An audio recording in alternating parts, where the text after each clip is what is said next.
Hello and welcome back to Blood and Ashes. This is episode 91, where we will cover Winter's Heart, chapters 24 to 27. I am your host Mo, and I'm joined once again by my self-invited house guests, Jody. Hello, good morning. And Willie. Good day. Yes, stop inviting yourself, Willie. Oh, I've got a joke.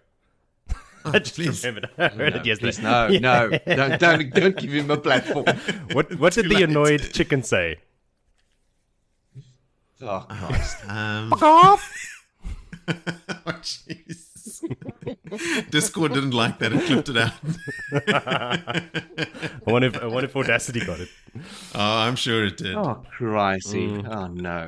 Okay, just a good can one, we move though. forward from this? Yes. Dang, Moving on. Jody, what inspired that? I don't know. I heard it yesterday somewhere, and it just stuck in my brain. Jokes rarely stick in my brain. How does it sound in Spanish? Oh, I heard it Or in English. Did you No, pick it was that an English one up? joke. Ah, okay. It doesn't translate well. No. Okay, what? Vil, you were saying before this episode that you didn't think an awful lot happened in here. Do you still think that? No, there's no action. No, there's just I didn't like these chapters yeah. either. There's things that happen, but not really happening. Yeah, I mean, we're not going to go like, okay, cool, just read this, make your own summaries. We'll talk next week. We'll go through it. But Yeah. We it's- did write I mean, notes. it is the least amount of notes Oh, wow. that I've had in a chapter. Yeah, I got Okay, well- 13 pages. Yeah, I got my regular length. I also land around 12, 13 pages most episodes, but a lot of that is callbacks. Yeah. Yeah. Unfortunately. For me, the biggest thing that happened in this episode is that I think I'm turning into a Cadsuane fan. Are you insane? She is the worst. This is the worst side of Cadsuane. I mean, I think I know exactly like the moment and the scene that you are referring to, right? Like, I mean, without jumping into people's chapters and talking about what actually happens, like in that scene, and we'll talk about it when it happens, but I definitely remember disliking her more for reading it, and this in the past when I was younger, but this time reading it, I was like, yeah, no, kind of deserved it. No. Deserved it. Didn't. She deserves it. She deserves to be kicked right out of there into a All moat. right. So my job in this episode is to convince Jody to jump ship and join me in the Cadsuane appreciation. If you want to So do this not often that podcast I- without me, just say so right now. I'll go. I will not tolerate I've this got the swing Cadsuane shit. vote over here. Goodbye. It's not often that I got the swing vote. Usually it's just me on my own backing the black. Now you guys are looking to me for... This No, is we're not. also just based on the last episode where she was giving the sea folk a bunch of shit and like me sort of seeing her point of view a bit clearer. Maybe as an older person now with grey hair, I'm starting to maybe relate to her more than I am to Rand. But we'll see. All right, before we get to that fateful scene, we do have a couple things that we need to take care of, though. And the first of those is everybody's favorite thing to take care of, callbacks.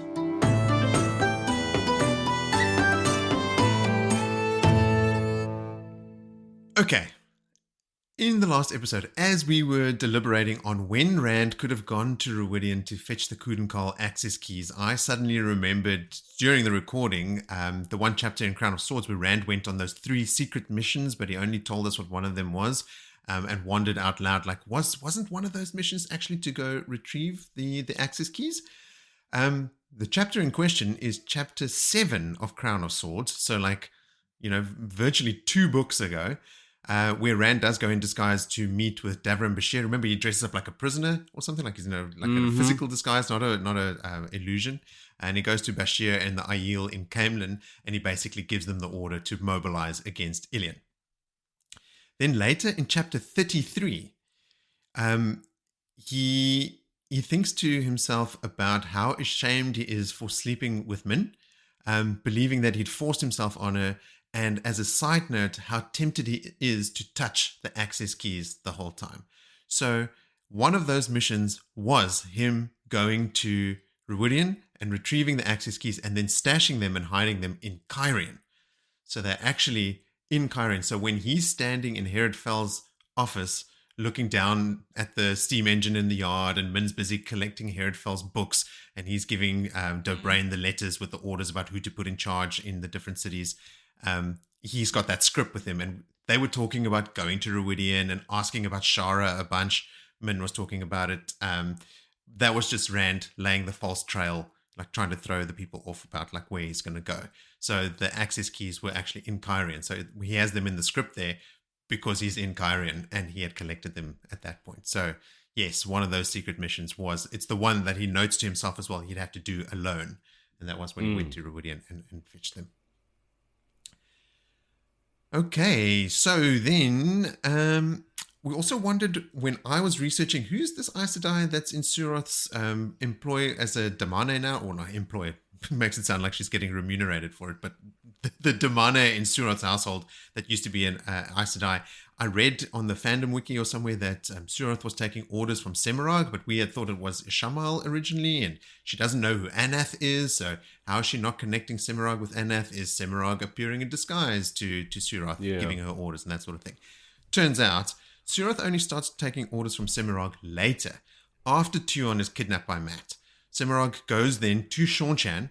She was trying to control Tuon. Loses her because Mat kidnaps her. Then Semirhage goes back to Seanchan and takes the nuclear option, murders the Empress and the entire Imperial court, plunging Seanchan into absolute chaos. Then she comes back and she orders Suroth to find and kill Tuon because her plan is to actually establish Suroth as the Empress and control her. So Suroth at this point has not started taking orders from Semirhage yet.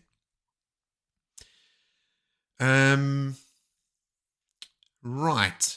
The Aes Sedai that is in Suroth's household was Rima Gelfrey. She was captured in Falme and is now named Pura. We hear her referred to every now and then. And she's the Damane we see Suroth question in the prologue of Shadow Rising in Cantorin. Remember when Alwyn is there and she's asking this Aes Sedai about like the White Tower and trying to extract information from her? It's her. It's Rima Gelfrey. The yellow, if I recall correctly. Yes, I think so. I didn't write it in my notes, but I think you're right. We spoke about the Aiel that Rand saw in the streets of Far Madding, and like, you know, Willie, you were trying to remember the name of the Meridine, the Brotherless, and we were talking a bit about the bleakness. I just wanted to set that straight as well. The bleakness is what some of the Aiel experience after hearing their true past when Rand reveals it. Some drop their Aiel ways completely, like the one we saw in Far Madding in the last episode. Some decide to remain Gaishain indefinitely, so not, discarding the whites after a year and a day. So it manifests different ways. The bleakness is just this concept of them rejecting or not being able to cope with this, the true past of the Aiel.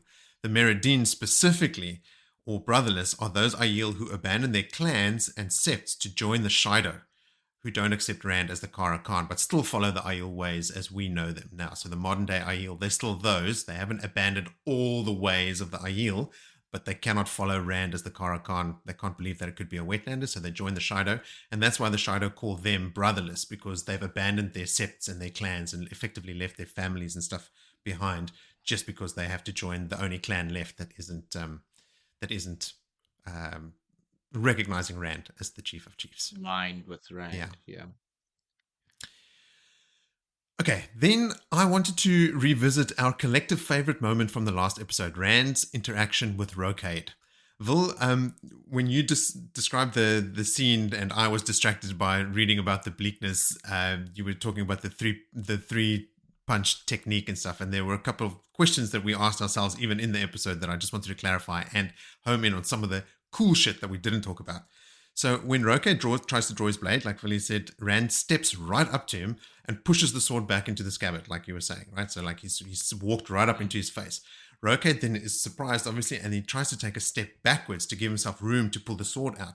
And Rand swivels at his hip and follows him. And I imagine it's like a dance, like when their heads are like the same distance away from it. Rand doesn't let him get the space. He just flows smoothly with him. And Rocade can't get his sword out.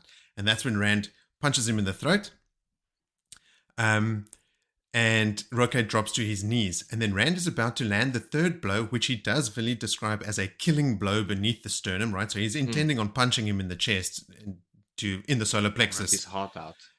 Sure, we'll park that one. But yes, kill him with the last punch. But as he prepares that punch, which he does not deliver, he hears a sword being drawn behind him.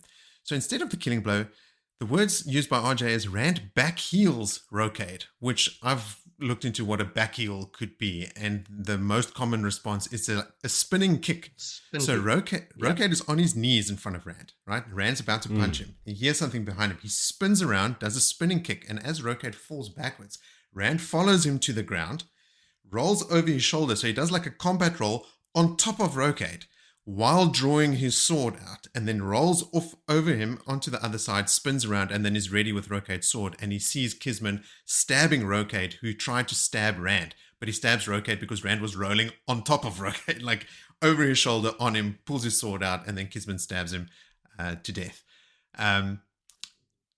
Which is nuts. Verin.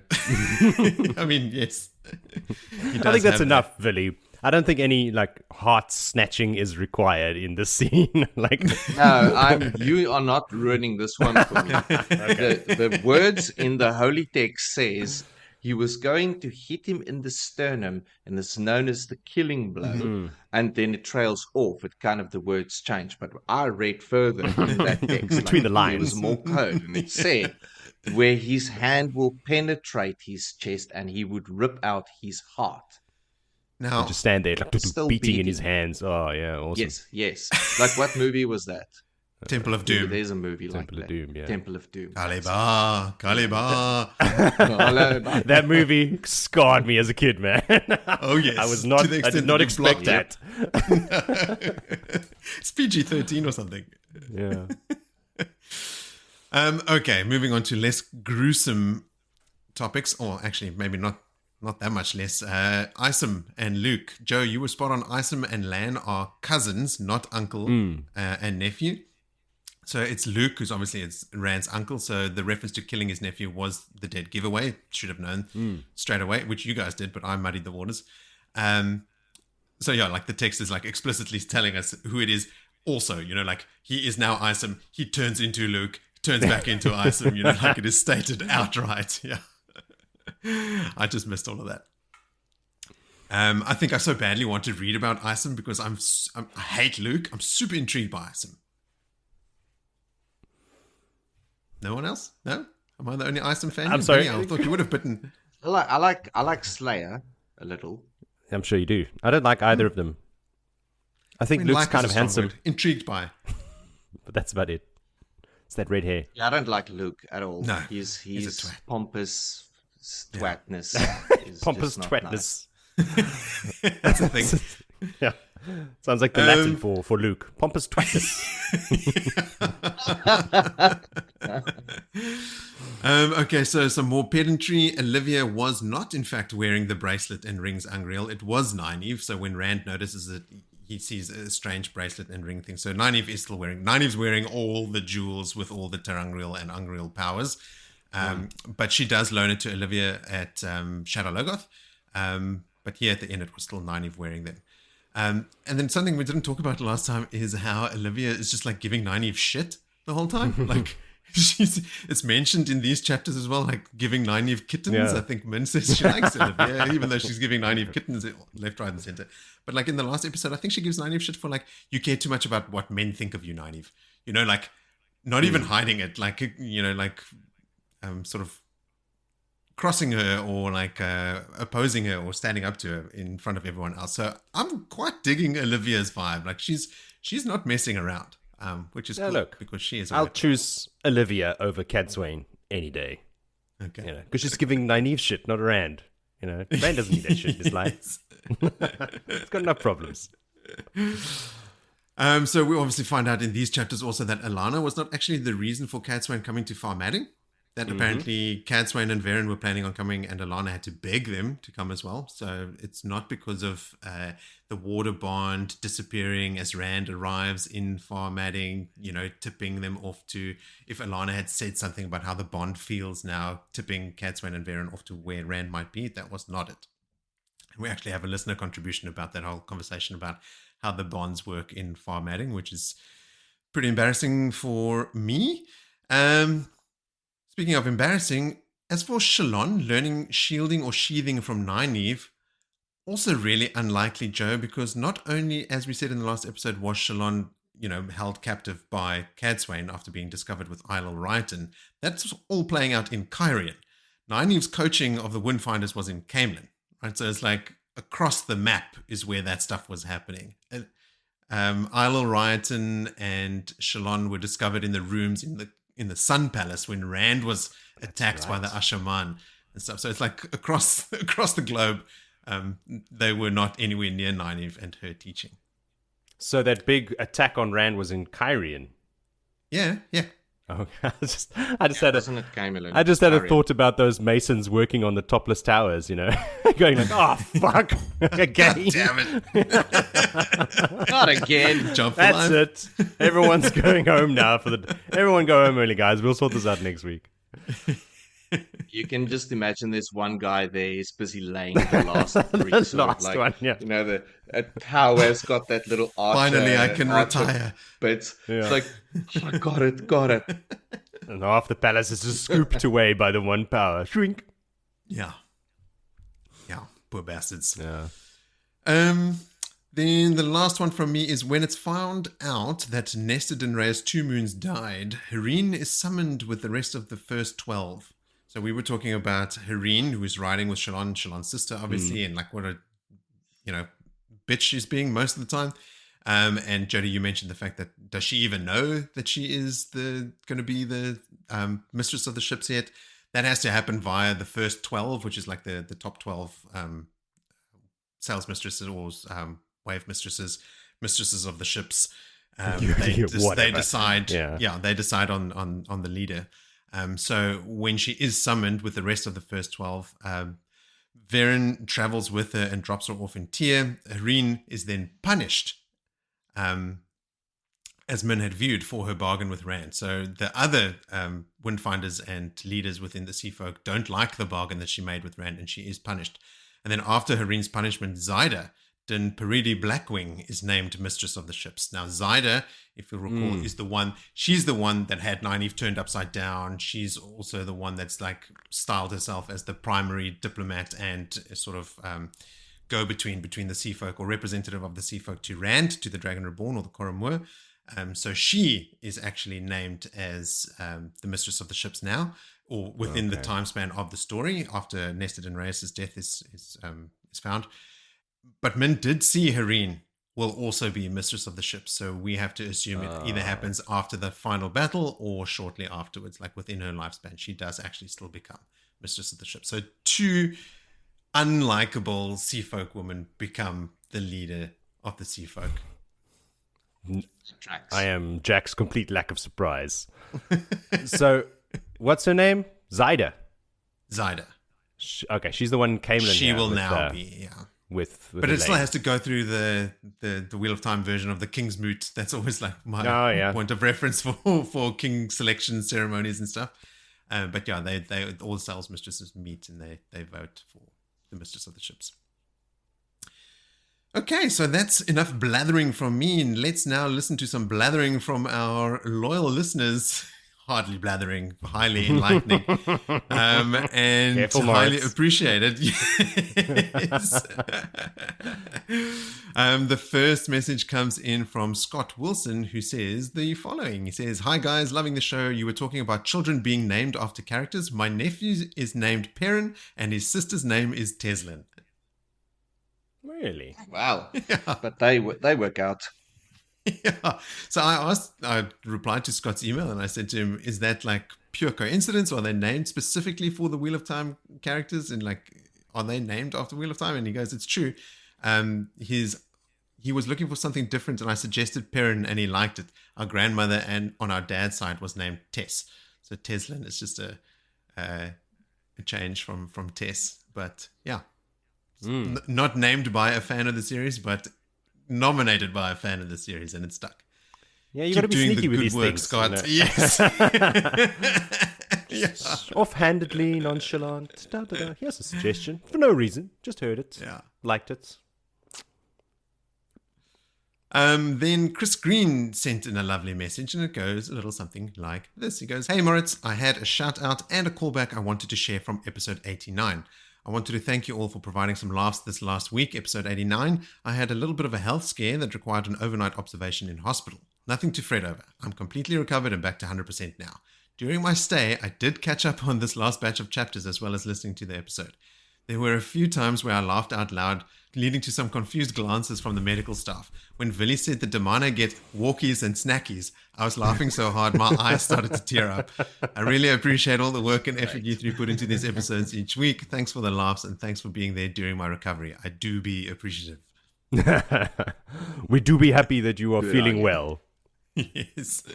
Speaking of our favorite cartoon crab, Bail Domon, he made an appearance this week. It got me thinking about his story arc thus far and in the books to come. Outside of Talmanes, I think Mr. Krabs, aka Bale, might have one of the wildest character arcs outside of the core protagonists. We first meet him as Tom, Matt, and Rand flee Shadow Logoth with the Madral and Trollocs on their trail. He just happened to be carrying a seal to the Dark One's prison that he had found at an old rummage sale. There might have been some shady assassins after him in Tyr. I do be fuzzy about that part.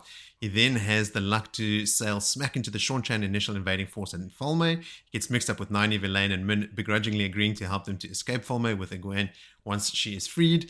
Those plans go to hell, but he reunites with the gang in Tanchico, as well as a meet cute with Edgy Annie. He agrees to take the sad bracelets, as well as Edgy Annie, and deposit one or both in the deepest part of the sea. Now here he returns with the return as a well-dressed Sojin. His story from here actually gets wilder, but no spoilers. That do be quite the journey. Again, thanks for all the work, fellas.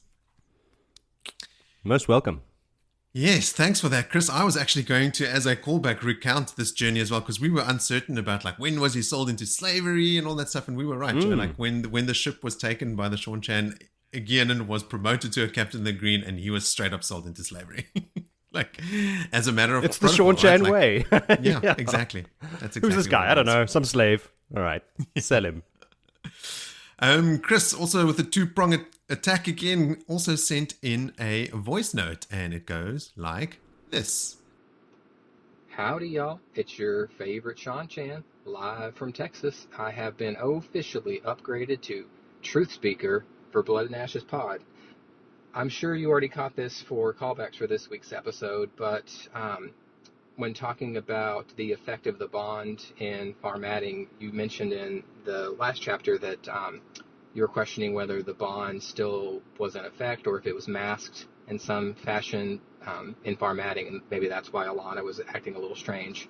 But in the previous chapter, you also mentioned that Min had specifically called out to Rand that she didn't feel anything through the bond when he attacked those two guys in the alley. And he mentioned that he wasn't angry, so the bond was still in effect there. But I'm sure you guys already caught that, but I just wanted to call and leave a note. Love what you guys do. Thank you. Bye. Thanks, Chris. Truth speaker indeed. I had a callback originally about the bond, but it wasn't related to specifically that scene that you put out there. This is the part that I was saying was pretty embarrassing. I mean, the very chapter before the one we were talking about, maybe the bond is shielded by formatting. Min was literally talking about it to Rand, and we had been recounting those events. So good catch. Good catch. Egg on our faces for not the first time. No. I am not even ashamed of missing things because it's just too many words. There's a lot too to many miss. People and I miss a lot of stuff. I mean, I forget my kids' names sometimes. So. Well, at least we've got a team of loyal listeners here that are keeping us in check, which is great. So thanks again, Chris. And then our long lost friend Jonna Pierce, who also wrote in last week, sent in her first voice note, and that goes like this. Hi guys, it's Jonna Pierce. I am leaving my first voice message. I finally managed to make this work. I'm listening to episode 78, and you guys were talking about Balwer. And t-shirt idea, it struck me, Balwer really knows his ends. I need that as a t-shirt. Great listen. I will send in some more thoughts later as possibly a voice message or an email if it gets too lengthy. Have a great day. Thank you, Jonna. So, Balwer definitely does know his ends. I think that's something we sort of like laughed about because of how, like, when he just heard a couple snatches of things like, oh, I know all the inns in this town. Abila, that's where I think the prophet is. But that is a good one. In fact, I want more listeners to send in more suggestions for t-shirts and stuff. And then if I've got a solid enough influx of them, that might prompt me to actually take the time. Because I just forget. I straight up forget until we are recording or until I get a message. I never make time for it. But I should go make some more t-shirts for us. And that will be one of them. So, that is a very niche t-shirt. Like, that's niche within niche, you know? Yes. It's niche to our podcast. If she had created that t-shirt and showed it with us, I would have been like, I don't get it. What are you talking about? But now that you've explained it, I'm Jody. Like, all right, yeah, now I get it. I love it. The more niche, the better. Yeah. All right. So, yes, thanks for that, Jonna. And listeners, please do send in your t-shirt ideas, and then let's see if we can spur Moritz into action to go design them. Right, that's it for callbacks and listener contributions. So one more little piece of admin before we get into the good stuff, and that is previously on Blood and Ashes. My least favorite Suldam, Bethamin, has found her way back into Siroth's employ and is checking in on the Damane, including Teslin, whom Bethamin suspects is putting on a show of compliance. She is, of course, correct. Bethamin also muses on the downfall of Rena, once one of the best Suldam trainers with the attitude to boot, who is now no longer allowed to manage an Adam at all, and Seta, who has been taken into Siroth's direct employ. Rena and Seta were the two Suldam Bethamin had found in Falme, trapped by the Adam, meaning they know, along with Bethamin, Alwyn and Siroth herself, the secret about Suldam being able to channel, a fact that could toss the entire Seanchan Empire into turmoil. After her duties are completed, she returns to her inn, where she's confronted by Almarat Moore, the Seeker, that had previously followed and questioned Aegyanan and Tenchiko. Bethamin freaks out, thinking he's onto her and the big secret, but he's more interested in Aegyanan and how she's acting suspiciously. He orders Bethamin to rekindle an old friendship with Aegyanan, but that Bethamin had made up, so that Bethamin can report to the Seeker all Aegyanan's activities. He explains an elaborate plot he thinks is afoot, and while it skirts the truth, is no less damning to Aegyanan, and by extension, unbeknownst to him, Bethamin herself and Siroth as well. We then jump to Aegyanan, who is at their inn with Baal Dawan. They briefly touch on the events that led them there, which are captured by another Seanchan vessel before they could dispose of the sad bracelets, Aegyanan's promotion to Captain of the Green for handing over the bracelets to Siroth, Baal's enslavement upon capture and how Aegyanan had to buy him back in Kantoran, and they downplay the fact that Siroth has the bracelets, thinking she'll never get close enough to the Dragon Reborn to use them. Baal casually mentions wanting to marry her, and Aegyanan is conflicted by their wildly different statuses and what that would mean for marriage, that devoid of rank and property status, she actually would like to marry him. Bethamin arrives and spills the beans about the Seeker and his orders. Bethamin was held captive by Aegyanan and Tenchiko before Aegyanan had set her free, so their fates are bound together, and Bethamin has no choice but to seek Aegyanan's help and counsel. Aegyanan tells Bethamin to report to her daily. When Bethamin leaves Aegyanan, starts writing the letter to free Domon so she can send him away to safety, but he promptly snatches it and throws it in the fire. Baal is committed to Aegyanan and instead proposes to assemble a crew. He had recognized Matt in the kitchen of the Wandering Woman and knows that Matt was a country bumpkin that seems to have come up in the world, despite being hunted by Shadowspawn, and a man like that could be useful. He also recalls Matt being with Tom after Shadow Logoth, who Aegyanan also knows from their time in Tachiko, and they agree they would be useful, so Baal is sent to find them. Next, we join Rand, who is stalking Rocade, one of the Ashaman that attacked him in Kyrian, and whom Rand has lured to Far Madding by leaving clues he may be there. When he follows Rocade into a warren of narrow alleys, he loses sight of him, then rounds a corner to find Rocade waiting for him. The Ashaman, emboldened by his plan to lure Rand into a trap, is surprised when Rand easily bests him before he can draw his sword, notably freed from the peace bonds mandatory for all weapons bigger than a knife in Far Madding. In this one-sided tussle, Rand hears movement behind him and avoids a fatal blow from Kisman, another rogue Ashaman, who instead kills Rocade by accident. As Rand faces off with Kisman now holding Rocade's sword, they hear the approach of the city guard and agree to scatter. We jump to Kisman's point of view, and he thinks of his orders from Taim, Demandred, and Moradin to kill Rand while he blends into the crowd. Mid-thought, he feels a slight sting on his arm, and he hears Paden Fane's whisper of, "He's mine," before starting to swell up and blacken from the small cut from the Shadow Logoth dagger, and dies a horrible death in the street. Back with Rand, he arrives at the inn where he's staying with Min, Nynaeve, Lan, and Olivia, and basically tells them what happened and that they need to move. Min is worried about Rand's lack of emotion when facing dangerous men, but Rand is oblivious. When Nynaeve appears, she's decked out in what looks to Rand like jewelry, but we know is a wild set of Angreal and Terangreal, including a belt that can store Saidar and allows her to channel within Far Madding despite the steading-like qualities of the city. Finally, we jump to Isom, who is standing in the room of an inn in Tel'aran'rhiod. He steps into the real world, becoming Luke, and stabbing the two people sleeping in the room. He reminisces about Isom killing Joya and Amiko in the Stone of Tyr, as well as Luke killing the Grey Man in the White Tower that fired a crossbow at Egwene, narrowly missing her. He steps back into Tel'aran'rhiod, where his forsaken patron is waiting for him in disguise. Isom tells him the man was bald and the woman... Oh, sorry, I should say Luke. Already confused it. Luke tells him that the man was bald and the woman old, so not Rand and Min, his intended targets. The Forsaken tells him to wait for his order before trying again, which Luke finds disappointing since he was looking forward to killing his nephew and his wench. The Forsaken leaves through a gateway into a snowy forest, and Luke decides to go hunting wolves while he waits. He turns back into Isom, who liked killing wolves even more than Luke did. And finally, we switch to Shallon's point of view. She is a windfinder that was found with Eilil Rhyton immediately after the attack on Rand and Cairhien. Cadsuane had allowed Verin, Shallon, and Maud, Herin's swordmaster, to accompany herself, Verin, and Allana, along with some of Cadsuane's loyal Aes Sedai, with their warders and some kidnapper Aes Sedai, who have sworn fealty to Rand, as well as Hopwell, Narishma, and Dharma Flynn on a trip to Far Madding. They exit a gateway in an empty clearing outside the city, with Cadsuane taking care that the windfinders and presumably some of the less trusted Aes Sedai don't see the weave for travelling. Verin is adamant that Shallon needs to learn this weave at any and all costs. Serene arrives at Verin and Shallon's side and on orders from Cadsuane to act as an attendant. Verin is trying to hide her embarrassment from being spanked by Serene, who remains cool, logical, white Arja. Serene explains some things to the sea folk, like how once in Far Madding they will be cut from the source, like in a steading. Shallon thinks about the odd power hierarchy within the group of Aes Sedai. As they ride, Shallon asks Serene whether the Ashaman have been gentled or bonded as warders by some of the sisters, and Serene basically tells her to mind her own business. They ride through the outer ring of the Far Madding Terangril's influence, which means the men at this point are unable to channel. When they enter the city, the women are also unable to channel, and Shallon's unfavorable experience of it starts to sink in. At the guardhouse, Cadsuane pays to have the men's weapons peace-bound, and they enter the city proper, with Shallon feeling like an empty husk after being cut off from Saidar. And that brings us to today's first chapter, chapter 24, called Among the Councils. Vil, can you please provide some counsel in the form of a summary? Counsel is good advice.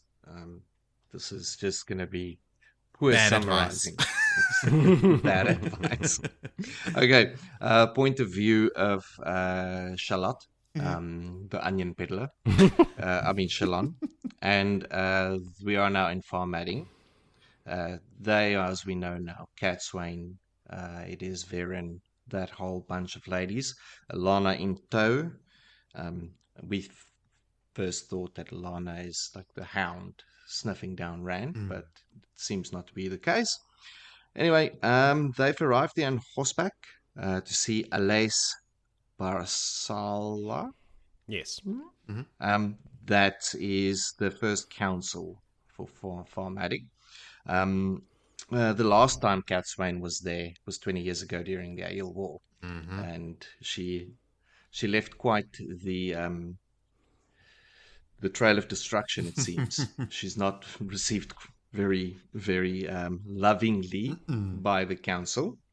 Verin, on the other hand, is received very lovingly, and formal welcomes, offers of staying in the palace and such. Cadsuane says, "Oh, no nice welcome for me." And then like, "Oh, hi Cadsuane, see you here." Type of vibes that rolls off that. There's some bad blood. We don't know what happened, but we get a little hint of it, that there was behaviors that need correcting, and Cadsuane did that correcting. And Elise, I think, was very young, like probably in the 20s, I suppose, at the time or whatever. She wasn't very pleased with the guidance offered by the Aes Sedai during her stay. Now, we know there isn't channeling that's going to get done in that area, so one can only assume that it's smacks giving or slaps giving that was handed out. But anyway, Verin then, during all of this niceties, says, "Ooh, a man just channeled," which is really just fodder to explain how the Guardians work. And then Shallon is prompted to, "Hey, do you want to go and see what the Guardians does?" And then there's an explanation of going up. She's not scared of the heights. Some of the Aes Sedai are scared of the heights. But you've got the 3 statues, the 3 discs, the little needles. So basically, like if you're driving in an old car, you've got the clocks, moves needles, points towards information. Same, but different. The black, if it's a woman that's channeling, I think it's red. I think it turns red, yeah. Question mark. Red, black for men. Yeah. And then it points in that direction, and then they imagine there's a map room underneath with like the exact point of where this is coming from. And then it resets and starts its purpose of finding channelers. So I assume this was built in the Age of Legends. It was. After, it was 2,000 years ago. A safe space. It was built by the Aes Sedai after during the breaking Legends, or something. During the breaking, yeah. Right. Because they say 2,000 years, and that's 3,000 years after. Right. So I think after things started settling down, that 1,000 years of men causing cuck everywhere, basically, when they could build cities again, there was still some very knowledgeable Aes Sedai around. I just think it was like some people that said, look, man, we don't want anything to do with this. Just give us a place where you guys cannot touch us with your wicked magic. 100%. Yeah. So they got that. So that's really what happened there. All right. Now, it's noted then that the Ashaman perhaps channel, they are free to enter the city, come and go, as long as they keep the peace, whatever.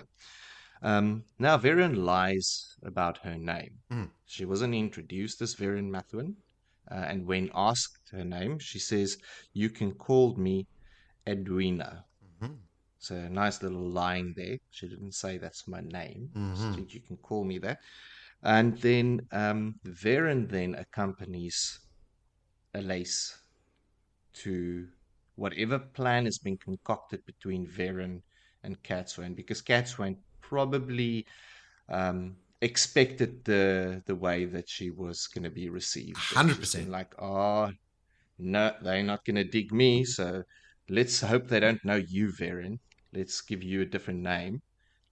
Or maybe Verin was real, she was there, but she was maybe real skinny back in the time. And because there is, again, reference pulled to Verin's plumpness in this. So maybe that's the case. Either which way, Verin moves off with the first council, and the rest of the gang now has been told they can go to the palace where, well, Verin had told Elayne, sorry, I've got to keep Cadsuaned with me, so she's staying in the palace as well, much to the dislike of First Council.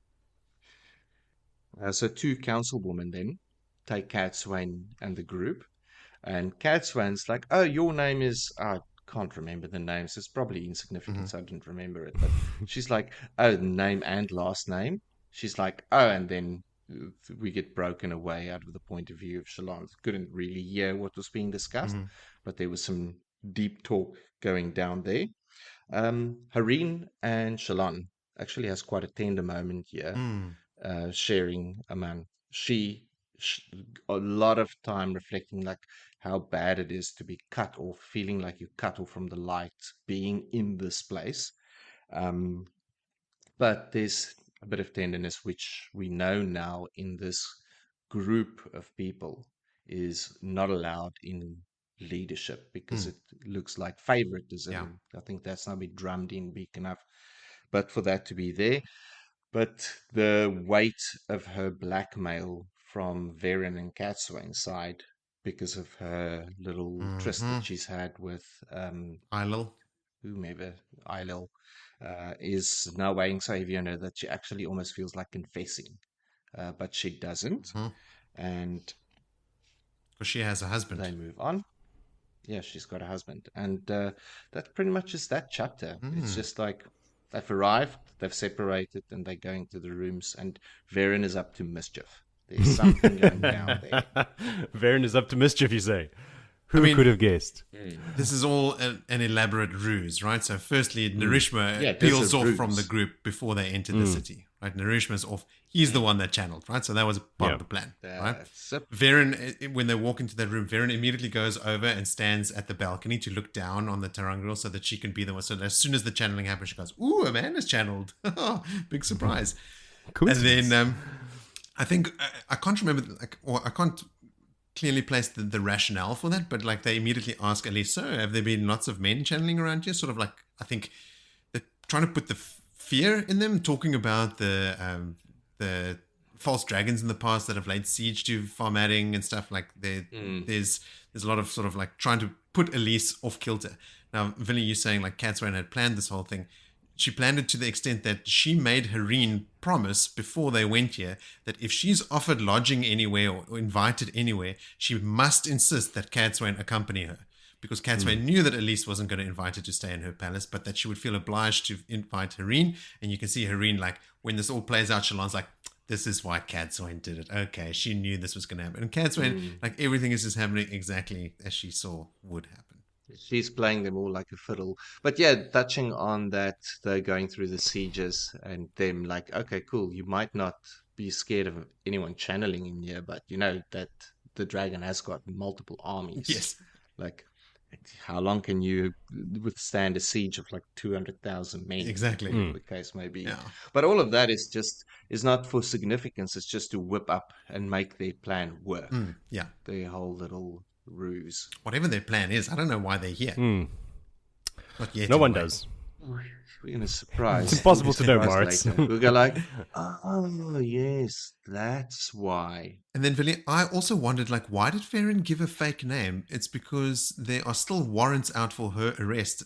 There's a warrant for the arrest of Verin Mathwin in Farmadding. Oh, okay. And yes, I would get to that in my chapter, but Marts can go ahead and let's discuss it now. Let's go. Well, no, come on.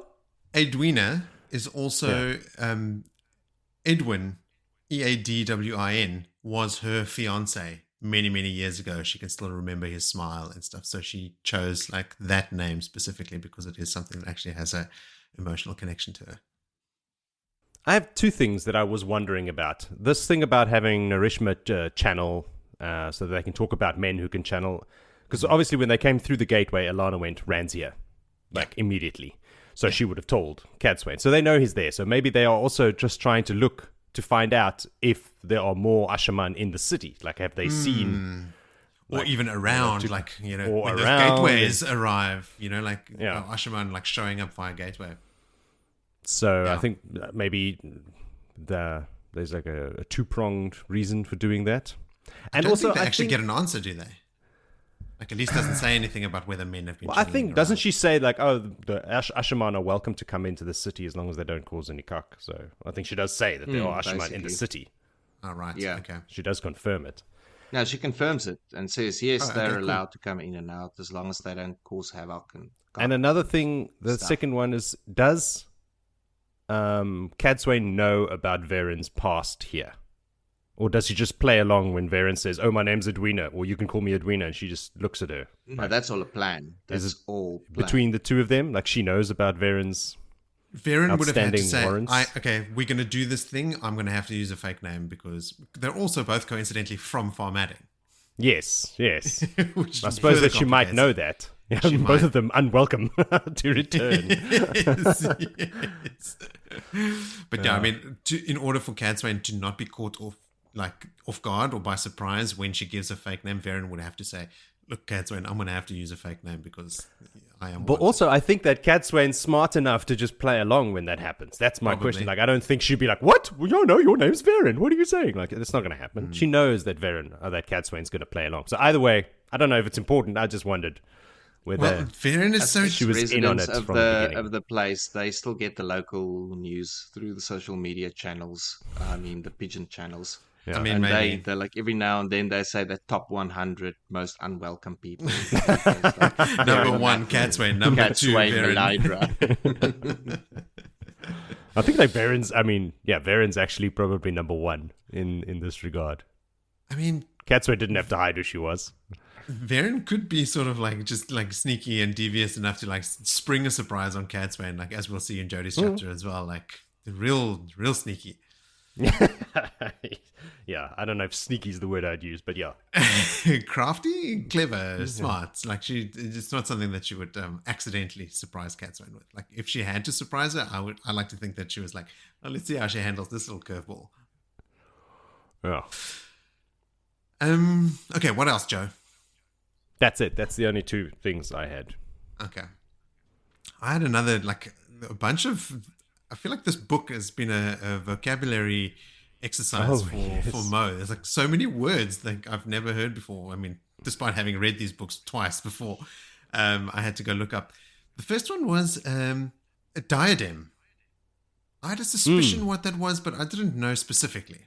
So I just went and looked it up. I mean, do you guys know what that is? Enlighten us. It is a headband or a crown worn especially as a symbol of royalty. So when they walk up to that council building, there are all these like statues of women outside, and they're all diademed or diademed. I don't know how you pronounce it. But when I read that word, I was like, I've definitely read this word in the series before. And the only words that I could follow it up, like if I just say it, the next words that come out of my mouth are diademed battle lord. I was like, where did that come from? So I Googled that. It led me to a definition of Daishan, which you hear the Borderlanders call Lan. And Daishan is a title from Lost Malkier and known throughout the Borderlands. In the Old Tongue, Daishan means battle lord. In the Borderlands, Lan Mandragoran is often called Daishan. Lord Agamal Jagad explains that when Lan was a baby, his parents anointed his head with oil and named him Daishan, a diademed battle lord. So, okay. There was one mention in the eye of the world of a diademed battle lord, and it's Lan.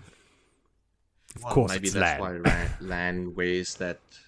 Hidori? Hidori. Like the little Hidori. Yeah. I mean, all the Malkiri wear that, so that's not necessarily the thing that denotes him as royalty. Yeah. Yeah, it's like the Kyrians, you know, that are shaving their heads like the soldiers. Yeah, I mean, we've seen it before. Like the people, they pick up new things. Like, I mean, they are in the dark ages, so to say. Like anything new, like, Middle whoa, Ages. that's cool. Why have we never thought about that? It's got to be. I'm, like I said before, enjoying Cadsuane in this section, like this plan of hers that she had laid out, and the way that she allows that man that approaches him. I will allow you to run off to Elise and go tell her that I have arrived. You know, like just she knows everyone is already sided against her, and she just cruises through it all like a boss. Like I've been impressed by her, so that's pretty cool.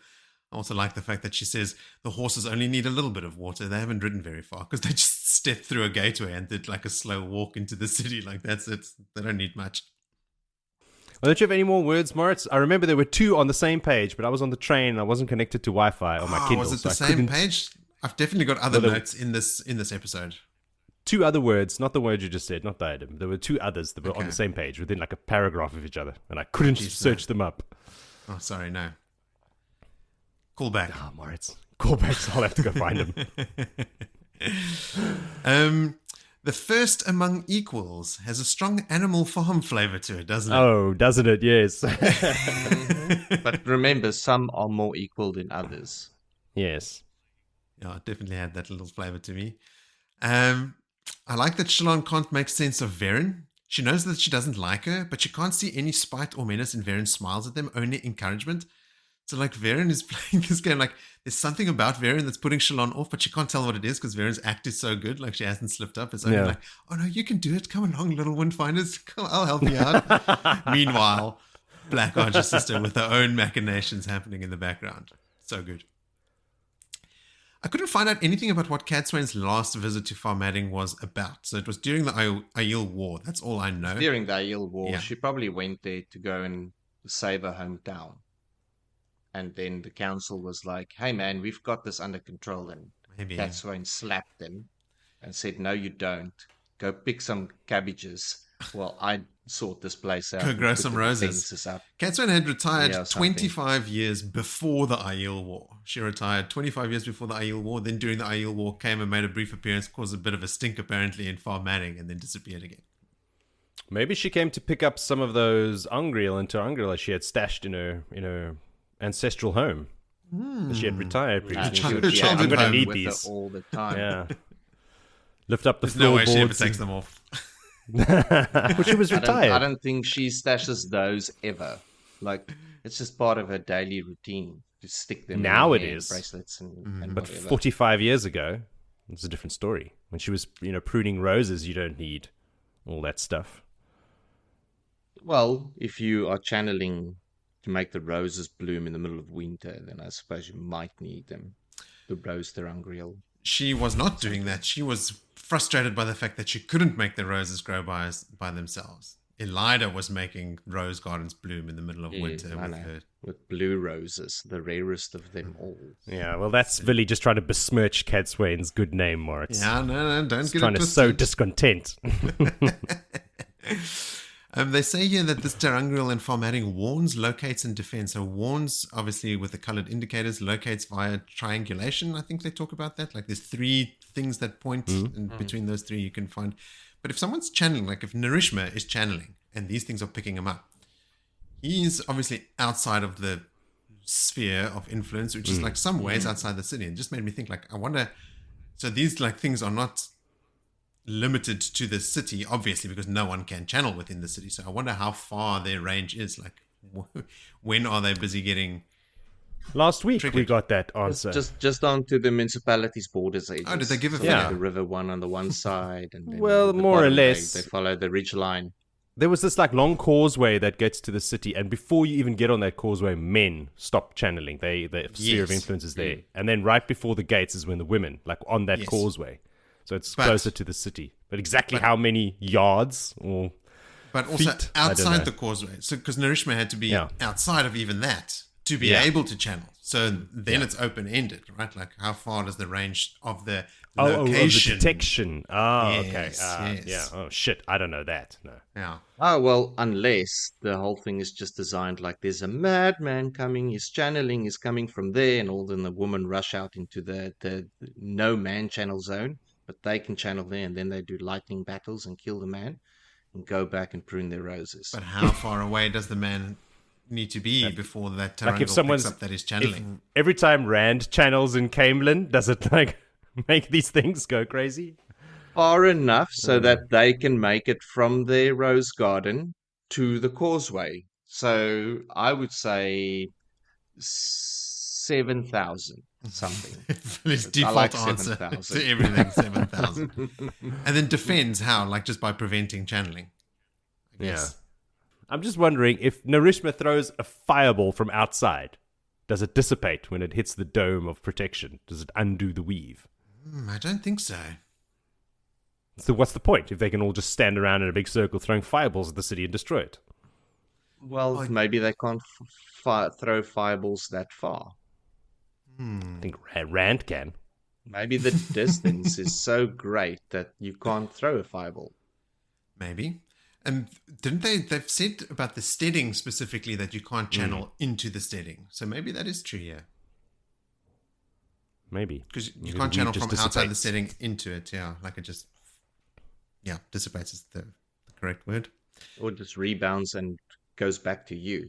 Like kind of like you throw it at them and then you shock. What do the kids say when that happens? I'm the rubber, I'm you the rubber, glue. you the glue. Yeah. Okay, that's enough blathering from me. I had one more right. note just saying that Shallon she caught on to the Narishma peeling off and then channeling so that Verin can talk about it. Like Shallon is super, super sharp. She is noticing all this stuff. She should be the mistress of the ships. All right, now I'm done for real. Okay, that believe brings you. us to chapter 25, which goes by the name of Bonds. Joseph Bonds. That's a good one. I was wondering, how are you going to do bonds? It's in your face. It's so obvious. I can't believe I missed it. Anyway, I will continue with the bonds. We are with Rand and Min. And they are in their quite lovely room in the new inn that they moved to after Slayer/Luke murdered that innocent old couple in their previous room that they had just fled in time. He's sitting on the bed playing the flute that Tom gave him. He's still got his skills, even some new skills that he picked up from Luz, which only bothers him a little bit. But yes, he knows some songs he didn't know previously, songs that have not been played in 3,000 years. They are waiting for Allana. Rand has felt her moving ever closer when she all of a sudden appeared in his brain when they walked through the gate. And Min is not very happy about this. She does not like Allana at all. But Rand's like, fine, we'll change the subject. And they do change the subject to Olivia, everyone's favorite one. Min likes her. She's very keen on Olivia. Even if she's giving kittens or making Nynaeve have kittens or whatever. Yeah. Whatever. So there's kittens in Nynaeve. But she's not very happy with the whole she'll kill Rand thing. And he's like, whoa. You didn't say she's going to kill me. You said she's going to help me die. There's a difference, right? And Min replies, yeah, potatoes. Either way, I don't like the fact that you're going to die and she's going to be involved. That's the gist of it. He's like, listen, we all die. I'm going to die eventually, you know. Yeah. That's all very sad stuff there. Then there's a knock at the door. Allana has arrived. Min mouths to him like, Allana. And he's like, yep, it's her. So she jumps into bed with him and arranges herself all over him. This is mine. He's mine. Claiming her territory. And she calls out, come in. But in comes Cadsuane. And Min scrambles out of the bed all red-faced. She gives Rand one of those dirty looks like, you fucker, you said it was Allana. It is Allana. Who just walks in like 5 seconds later. She just happens to come with Cadsuane. And of course, if those two come together, Cadsuane is the first to enter. So she is there at the end. So Rand feels utter joy through the bond from Allana, which he was not expecting. Neither was I. But anyway, Allana is very, very happy to see Rand, finally. But Rand is not very happy to see Cadsuane, and neither was I. It's only Moritz that's happy to see Cadsuane. And he asks us straight out, like, who taught you to travel? Because he puts it all together in his brain. First of all, you're with Allana. Allana appeared instantaneously in my brain yesterday or the day before, whatever. It's traveling. So it's got to be gateways. You're traveling. Cadsuane is not very pleased with his lack of manners. Like, not even hello, how are you? How was your journey? No. Cadsuane is also frustrated with the fact that through Rand's actions, she now has a whole bunch of traveling companions she doesn't want to travel with. Rand's like, better than you than me. Allana for one, as well as the 5 new Aes Sedai that have sworn fealty to him. Nassoon, Serene, Arian, Beldine, and the black-hearted Elsa. Remember them. There's also the Sea Folk Hareen and Shallot and Mode. Let's not forget Mode. He's there too. And the 3 Ashima, Narishma, Eben, and Damo. So she's got a whole bunch of people with her. Cadsuane tells Rand he can deal with the Sea Folk now. And he curses at her and hastily declines. He's like, no, you fucking deal with him. She's warned him about his dirty mouth before. And warns him again. He concedes, and he tells her to at least keep them away from him for their own safety until he has done what he has come here for and he is ready to leave. But Cadsuane is not taking orders from him, so he rephrases it to a more polite question. Would you be so kind as to avoid bringing these people close to me if it doesn't bother you too much? And she's like, that's better. And she's like, all right, agreed. You can do that, and I'll keep them away from you for a while. She also adds, FYI, Maurice has bonded Narishma, Corel bonded Dahmer, and Daigen has Eben. And he predictably and rightfully lets out another louder and fouler curse upon hearing this news, which he receives a full-armed roundhouse slap from Cadsuane, which makes him see stars. She's all out of warnings. She warned him, and the warnings are done. Rand controls himself. I don't give a shit. I'm the Dragon Reborn. I'll speak any way I please. This is what I would have said. So he controls himself. He's better than I would have been in that situation. And ask her why would the Ashaman let themselves be bonded by Aes Sedai. Like, this is disturbing news for him. Cadsuane replies, fucked if I know, basically, is what she says. Ask them yourself. I don't know, I'm not their mommy. Cadsuane excuses herself to leave Allana with Rand. She's, I figure you guys want some alone time. And takes a very unwilling to leave Min with her, who gives him some short glances, shoots him some glances before leaving, and then promptly slams the door on her way out. Alone with Allana, Rand is still preoccupied with Cadsuane. She has that effect on people, I suppose. She didn't even ask why he was in farm adding. So Allana thinks Cadsuane doesn't give two shits about him, and that's not why she's here. So Rand's like, really? That's interesting. And I was reading this as well, going, I don't know, like, because we've talked about it now in the podcast already today. But I was pretty sure they were there because of him. But why else? Turns out, why else would you be? Like, is it really to Verin nature that they would just both want to go to the same city at the same time where no one can channel all these channelers? I'm not buying it. I don't know if Cadsuane was onto him, because she does want to see him. She does want to be near him. I also wondered about this, and like, if it's not Allana, like, how did she get there? But remember, Rand left a whole bunch of clues for the Ashaman to follow. So there are clues about him coming to Farm Adding. So maybe Cadsuane just found the same ones. Yeah. That's what I figured. Like, if that dumb Rocade was able to find the clues, then Cadsuane could have found them. Yeah. Because Allana says here that it wasn't because of the bond that Cadsuane followed her there. Allana just wanted to come south, and when they stepped out of the gateway, she was like, oh shit, he's right here. And that's why in the previous episode, Joe, you were talking about, like, she's like riding all off the time. and they have to like physically pull her horse back. Yeah, exactly. So Rand is mad because he thinks that what we're thinking, like, that Allana led Cadsuane here. Like, she swore an oath to him, to fealty to him. But she seems to think those are just a flexible set of guidelines.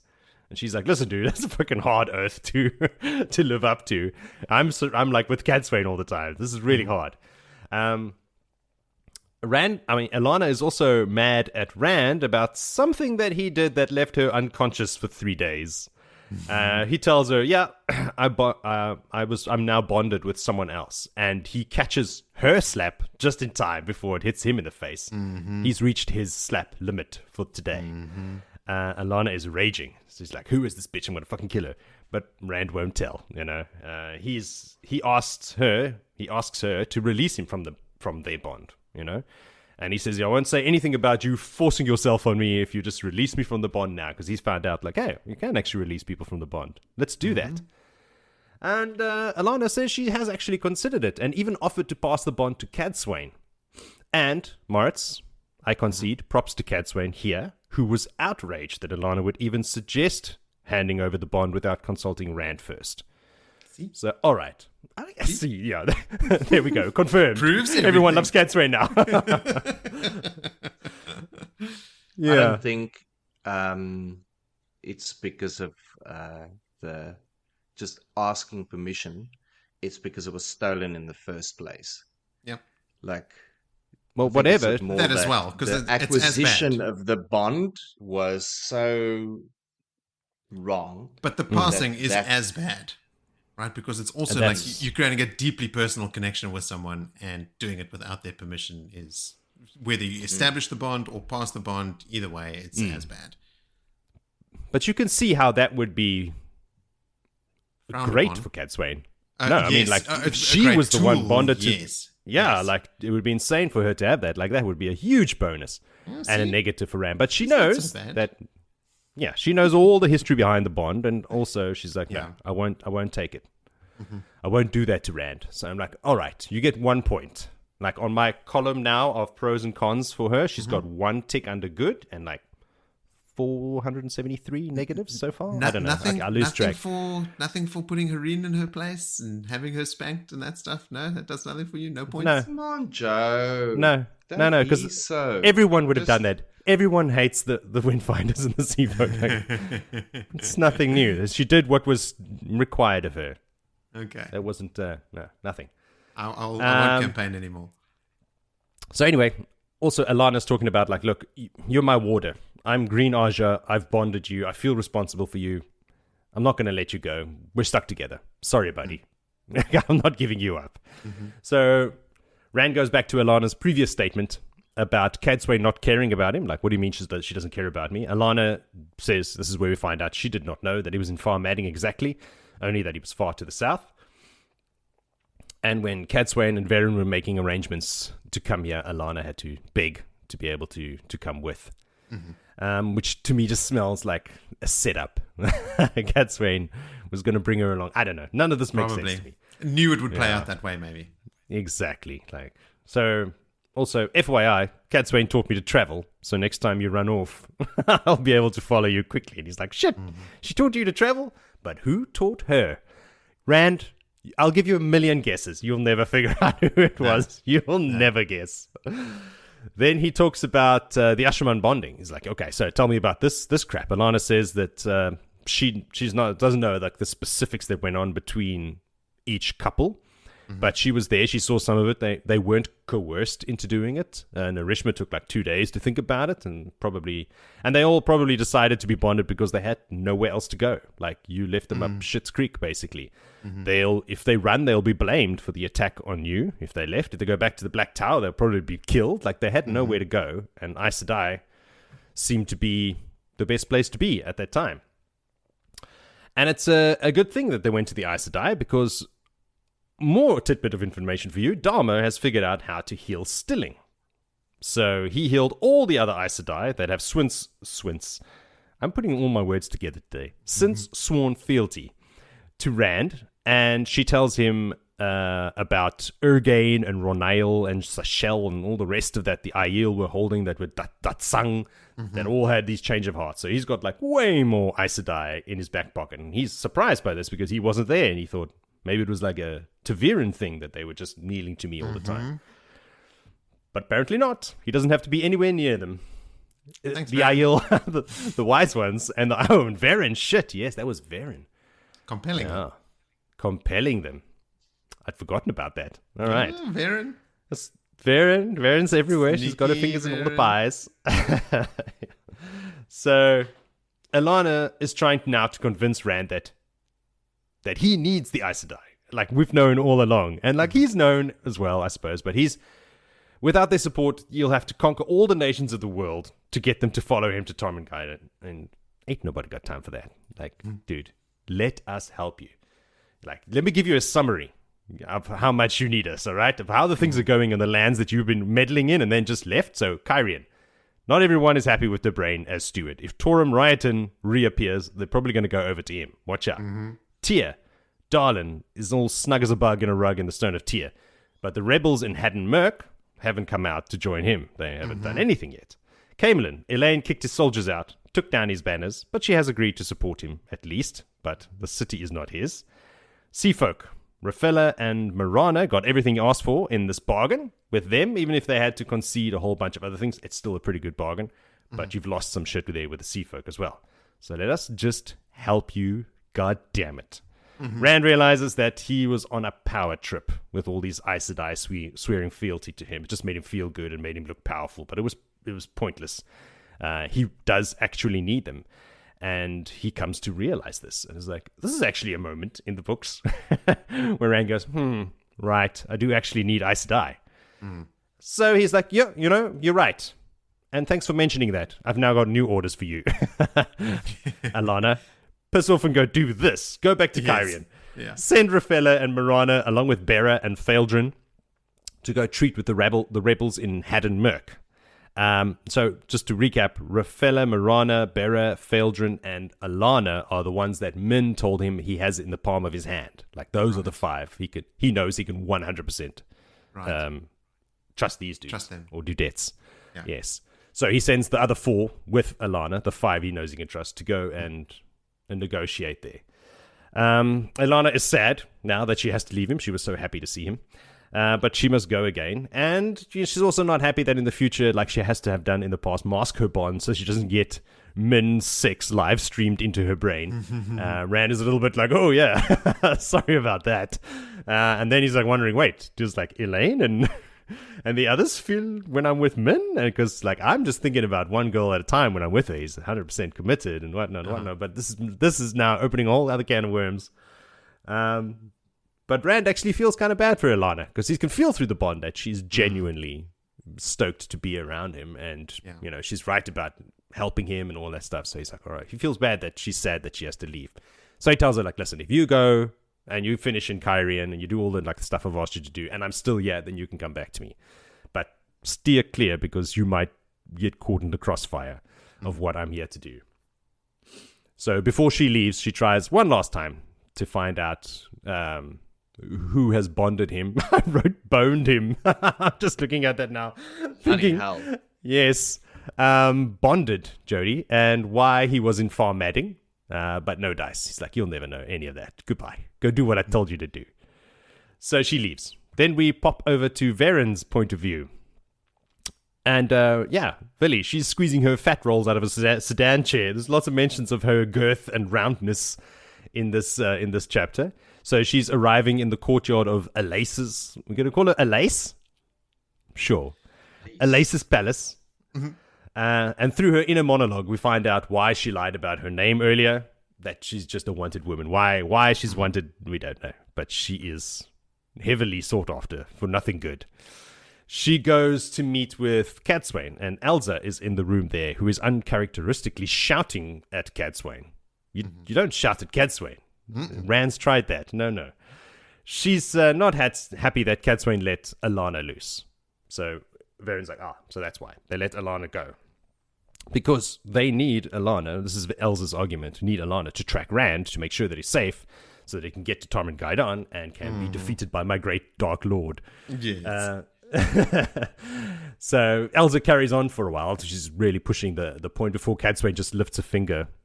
That's all that's needed. Shut up. I've had enough of you. I've tolerated your blathering enough now. You may leave. Adios. She then asks Verin to make her some tea once Elsa has left. And Verin asks why she let Allana go and if she knows why Rand is here. Give me some deets. If he's going to do something dangerous, then shouldn't we try and stop him? We've got to protect the Dragon Reborn. And Cadsuane's like, Rand can do whatever the fuck he pleases as long as he stays alive. And as long as she can be close enough to him to make him learn to laugh and cry again. He's too hard. He's becoming inhuman. She's really, letting her tongue... What's the expression? Wag. Thank you. Tongue wag. She's tongue wagging all over the deets here. Even if he beats the Dark One at the last battle, but he loses his humanity, the victory could just be as bad as losing to the Dark One. We might have another Dark Lord in his place. And I'm thinking, like Mistborn, yeah? Yes. Yeah, like that's the kind of situation you could have here. So, Cadsuane's openness about her plans with Rand comes as quite a surprise to Verin and to Cadsuane, really. Yeah. And is...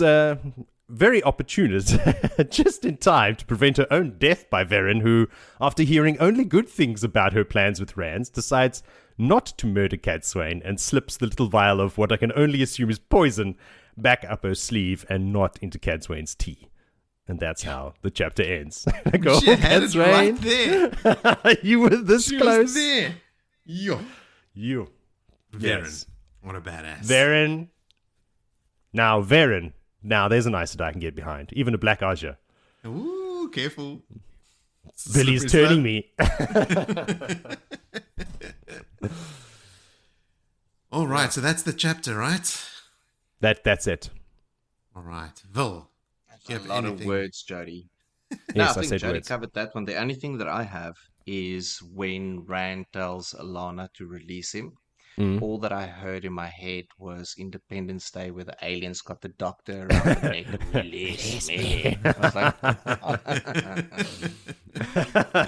that's what it feels like to Rand. Jody covered every single one of my notes. Oh, nice one. You didn't mention Allana was begging on her knees to come along. I think I said begging. I assumed that it meant on the knees. Just begging Cadsuane, to be brought along.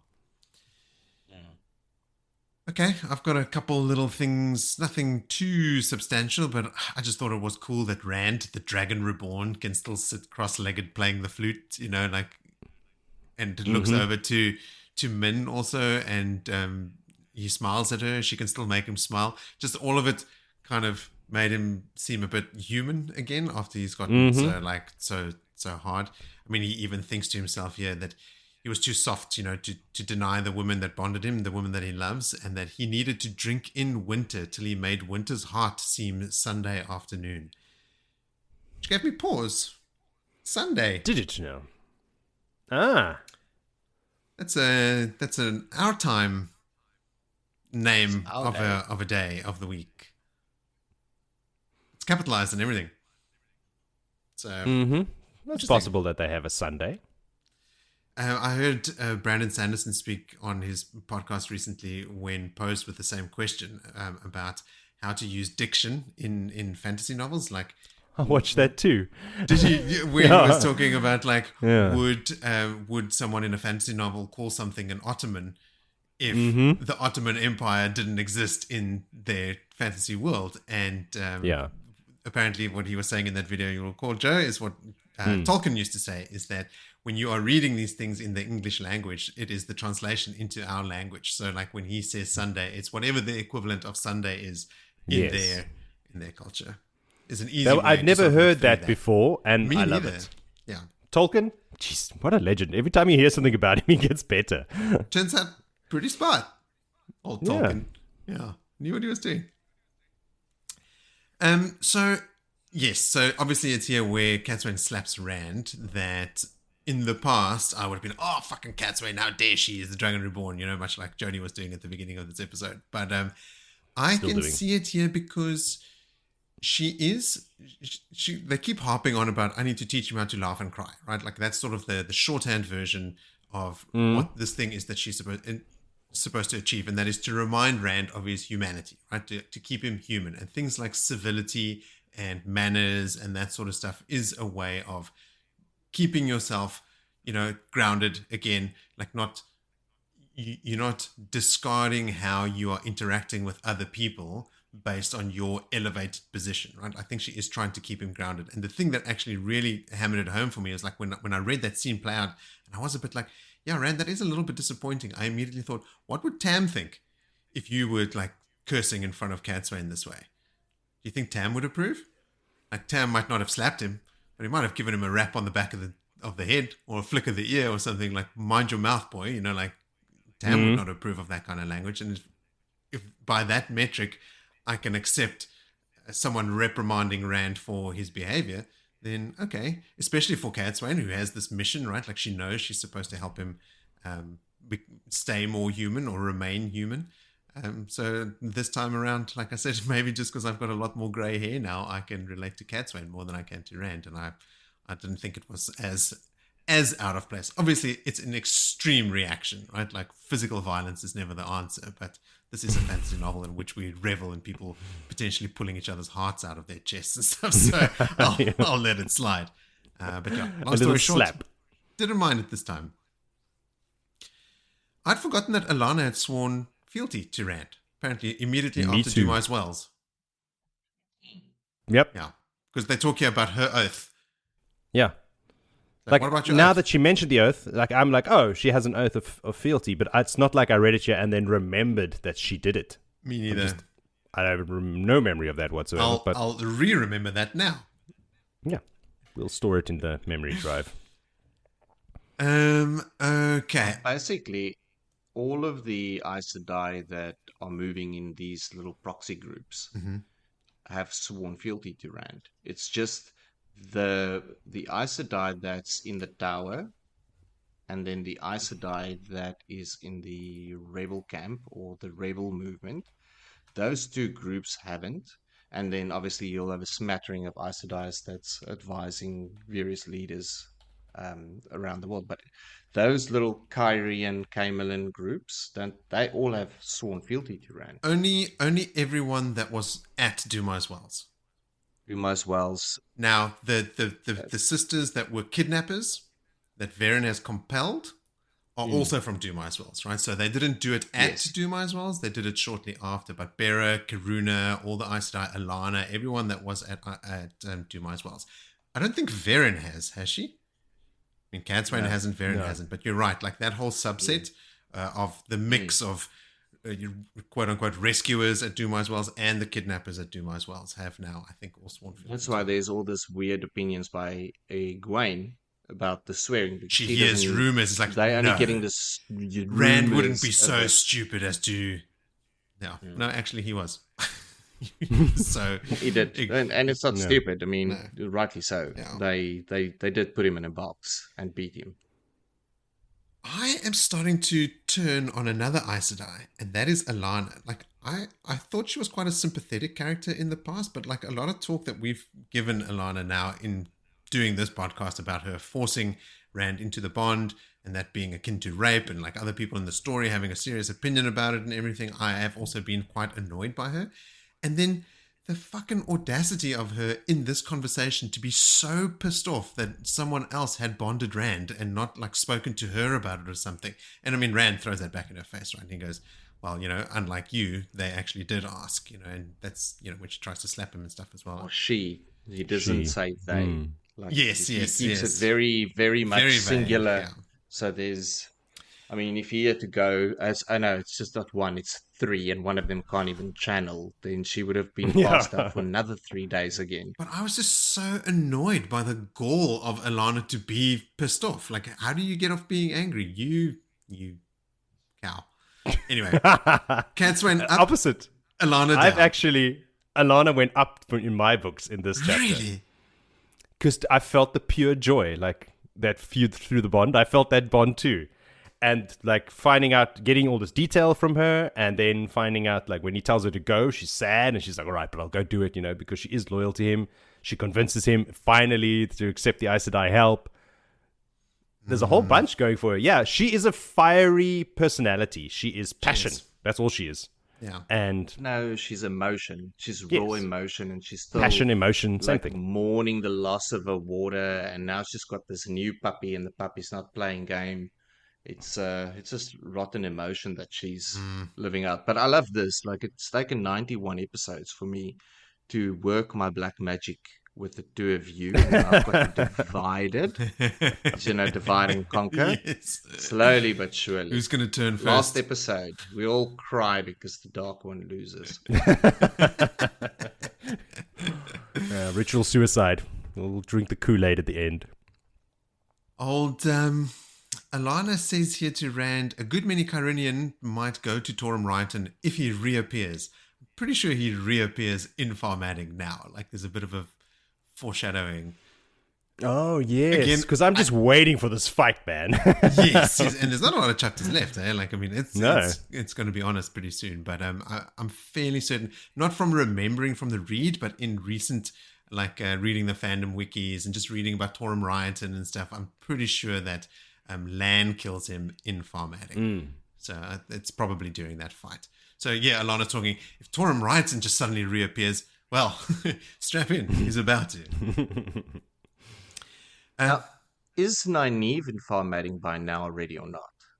Yeah, they were at the inn wearing the bracelet and rings and stuff. Yeah, Lan, Nynaeve, Olivia, the whole lot. And they're just trying to keep track with what gangs have all pulled in now already, because you break away from storyline to storyline. Now, some of these Ashaman and Aes Sedai traveling with Cadsuane are also at the Battle of Shadow Logoth, so maybe they all go together from Farmadding to Shadow Logoth directly to go cause some havoc. Bad news. Bad spoilers. Eben dies there. Yeah, I know. It's going to be rough. I was doing some research and I was like, oh no, I didn't want to know that. Anyway, there we go. Hashtag bad spoilers. Now everyone knows. When Verin shows up and she's witnessing Elsa sort of shouting at Cadsuane, I drew the same conclusion you did, Joe, that Elsa's shouting because she's so worked up because of the compulsion that is like, she feels compelled to make sure Rand is there. And like, you're letting Allana go and we can't track him. He needs to get to the final battle. But Verin is standing behind Cadsuane. And when Cadsuane puts her embroidery down and she speaks to Verin, she'd never turned around. She did that same trick that she did previously with her little embroidery box. It's got a mirror in it. So she's sitting doing her embroidery and putting it down. And because she puts it down, the box is probably open. And she can see Verin behind her, which is just more Cadsuane being Cadsuane. Yeah, that's pretty much it. Just loving Verin's badassery in the background. The little vial of poison. All right, shall we forge ahead? Do it. All right, we move then to chapter 26 called Expectation. Vil, what can we expect from chapter 26? Elayne is what you can expect, and she is with child, we know now, and the with child is starting to eat away at her energy levels. She is in Camelin, but at the start of the chapter, she's in Emansfield. Not in the flesh, but in the ghost flesh. The mist. The mist flesh. She's there in spirit. What? She's in Tellerunria. She's there in spirit. Oh, okay. Tellerunria. So they're in Emansfield. Yeah, she's having a catch up with Egwene. All right. And they're walking in Emansfield and very surprised at the changes. Like, obviously, Elayne have only heard of the place, so she hasn't seen it. But for Egwene, it's a huge change. I mean, the town is prosperous. It's grown. There's multiple smiths. There's a wall being built. Like, it's got a siege wall. Like, it is got shops and smithies and goldsmiths and new industries and new things that's being made. It even has a battle statue to commemorate the battle that was fought there. The memorial. Verin and Key. Yeah, the memorial battle monument. Elayne can't feel Rand when she is in Tellerunria. Like, that's like that bond connection is not masked. Like, the awareness of him is there, but you can't feel the direction or anything. They see a red eagle in the sky, quite interesting. And Elayne now has a thing like, ooh, Manetheren, this could be. Didn't you see a red eagle on the flag? That's what I thought. The flag blows in the breeze just long enough to make out the red eagle. Yeah, we saw the red eagle in the sky.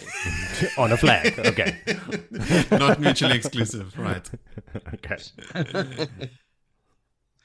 Egwene asks Elayne if she needs some men to help her secure the throne, and she's like, "Nah, no one's going to move on us before winter ends, so that's all good."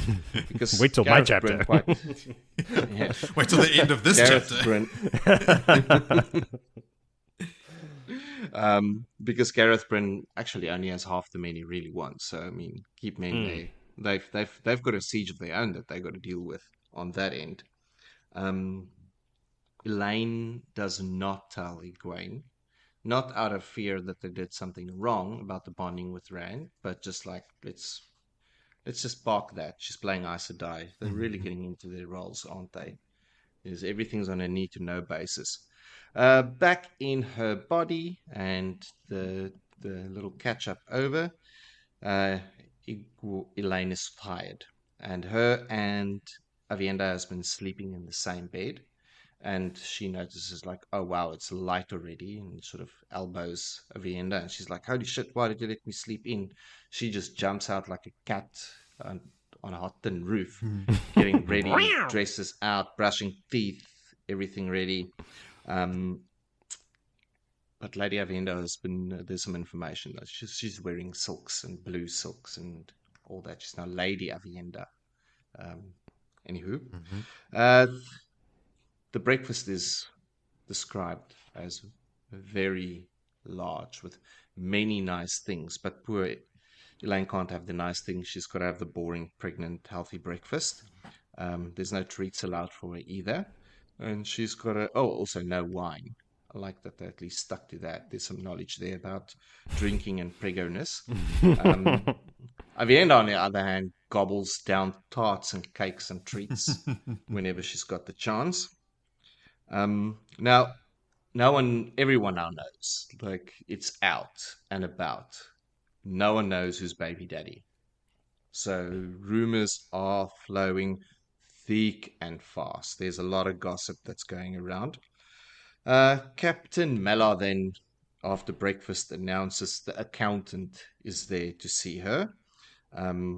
This man, we just get reminded about his sleaziness and bum pinching and his habits. And he's got a terrible attitude. The rumors are that he's the baby daddy. So he's leaning heavily into that, just makes him even more sleazy. Now, Elayne's personal guard has been numbered up to 32. The number that was agreed on is 100. But Birgitte is really strict on who she's letting in. Mela says, like, he can do this easy. He can have like 100 dark friends to be a guard by tomorrow. And rightly he shouldn't. Anyway, but Elayne thanks the scumbag again for helping him. how saving her life and she actually lays it on thick. So she's leaning into this rumors herself because anything to protect her unborn children. Like no one's going to give a damn about them if it's that scumbag's babies. Yeah. Like they're inconsequential. Accountant news is that the bankers are in. Two of the most prominent bankers said they will bankroll the Illume exploits, and they've already received 20,000 gold crowns that in loans has been secured. So let's get rolling with that. The sewers are in a bad state. I mean, when you deal with the city, you've got to deal with all the shit that comes with it. And the sewers are overrun with rats. Rats ain't good, we've learned in these fairy books. Rats is bad, so you've got to do something about that. Other news is there is Borderlander armies staying put at the moment. They are there, but they haven't been pushing any further. Then we move on to some other talk, spy talk. Yes, Rena Halford has pulled into now, and she is the first maid, as we know, and she is collecting all the spies. So doing a whole lot of background digging for Elayne, because a spy in your employ that's a known spy is a useful tool. But sadly also, she found out that two of these spies are people that were in her mother's employ. So the only thing you can think is like even during their employ with her mother, they were already spies. Like these are career spies. They Either that or during Morgase's turn They under can. Ravin's spell turned against her. either or, but you Yeah, don't know. neither's good.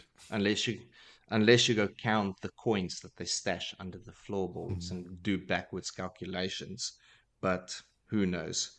So they've uncovered 9 of these spies already. So let's say do what you need to do. Just feed them information. Everything you want your enemies to think to be true. Then we've got some merchants that's pulling in for meetings with Elayne. We're running through a whole day of meetings with Elayne. She's now doing queenly things or ruler things. Some Cantori and Ilianas, and they want to know that she pulled down all the dragon banners. Is trade still going to be safe? Is this still going to be a profitable place to trade in? As we know, she just smooths it over and carries on. Then it is some rest time for her because a with child woman needs to have some fresh air, Avienda was told. So they go up to the top of the spires or somewhere to get some nice fresh air where there's a bit of a lookout, and she can see down below into the stable yards where a gateway opened, and Merilille has returned from a scent quest to have a quick chat with the Borderlander lords that is up on said border with 4 armies. So Elayne wants to go right away. So she enters the sitting room. She finds Merilille there, and she gets all the news. Again, Mela is there. Grease bag, sleaze bag. We need a name for him. Slimeball. I'm still working Hatchet on face. that. Nah, hatchet face Too cool. is not ugly enough. No. Scumface. We'll work on it. Get back I'll to work it. on it. I will find the appropriate Aussie name for him. Anywho, Borderlander news is that all 4 of the rulers are there with all 4 of their independent armies, totaling 200,000 men. Huge That army. is substantial. That is not a small amount of people that is gathered there. They're not starving yet, but I mean, 200,000 men needs to be fed, so they cannot stay stationary for a long time. So there's haste is needed to try and figure all of this out. They want to meet with Elayne, so that is the good news that's come back from her envoy that was sent out to them. And Tenobia knows that Elayne has got a connection to Rand. So it seems that the end game is Rand with these armies. As much has come out. And Merilille's happy to go straight back again with Elayne, but just anything to stay away from the Windfinders. Like she's just like, yeah, I'll just slap on a new dress. I won't even shower. I'm just She's got black rings under her eyes. She looks tired. Like they have to actually heal her. Yes, just to make her more presentable. But she's like, yeah, I'll go. To get, let's go. Like, I'll just grab a chicken out the kitchen and take it on the salad. Bucket of KFC and I'll be on my way. Yeah, I'm on my way. Like, there's no end. Heal me, chicken me, let's go. Like, just anything but a wind finder or a sales mistress. And that is the end of that chapter. Like, a very admin-y, news reporty chapter. Joe, Nothing. What's wonderfully insightful comments do you have? I've written lovely comments in my chapter coming next, which Okay, is the result of this. So yes, and the culmination of all this preamble. I've got a couple of like minor things here. First thing, it's an Elayne chapter, but the chapter icon is that Wheel of Time logo. Whenever I see that logo, I'm like, oh God, like that's something monumental is gonna. Nothing happened, you know. Nothing. Really, they talked about some kings and queens from other countries, but I was just wondering why it wouldn't be a lion. You know, like why wouldn't it be Elayne's symbol? maybe because she's acting like Elayne Sedai of the Green Aja. It's pretty like a theme in the next chapter, at least. It is. That she's. But then she's again, Aes you'd Sedai. expect the flame, not the Wheel of Time. Moritz, I don't expect anything anymore. I just roll with it. Okay. Cool that. Well, look. I was going to say, cool that Egwene chooses to be in her stout woolen garb and everything when they go walking around Eamon's Field in Tel'aran'rhiod. But that is also Elaine's assumption. I wonder if Egwene, like, why would she dress herself like that and then change? Because later in the scene, she is changed into like more formal wear and stuff. Mm-hmm. And I wonder if it wasn't like even Egwene, who is as versed in this thing, like just going back home and seeing like her father's inn is now the small inn and there's a much bigger inn right across the road, you know, like just how much Eamon's Field has changed. Because there's the wall, and the wall has like guard towers and like steel-bound gates and stuff. There's a whole, like Billy said, like an industrial area outside the wall where all the tanneries and the smithies and all the things are.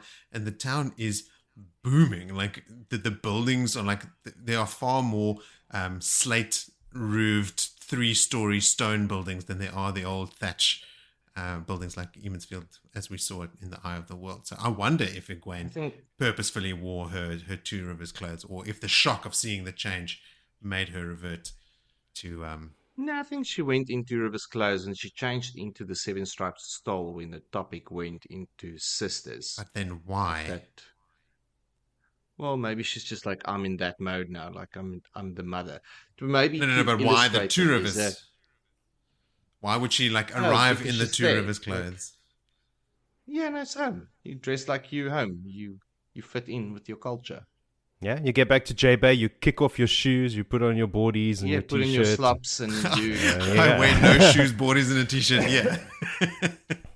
Well, you live in a hippie commune in the... That's true. So maybe it's to illustrate or to show that she is there with Elayne as a friend, not as mother issuing instructions. Until she chooses only to when be. the topic around sisters, then she got into that, and a more stricter mode almost. To me, I noted that it was Elaine's opinion that Egwene chose to, but that's because Elayne looks at Egwene as like a master of this realm. But I mean, Egwene is still the 19-year-old who's just only learned these things in the last couple of months, right? She's much better than anyone else we know, but she's certainly not at the level of the Wise One Dreamwalkers. Yeah. The other thing that I think that's a missed opportunity there is Elayne should be looking all at this and say, fuck me, I need to send the tax collectors over. There's tons of tax laying around there. There's a whole lot of citizens that's not letting this coin go. A lot of cream we could be skimming off the top here to fund my mercenary army, right? Like they're expensive, for money. Yeah.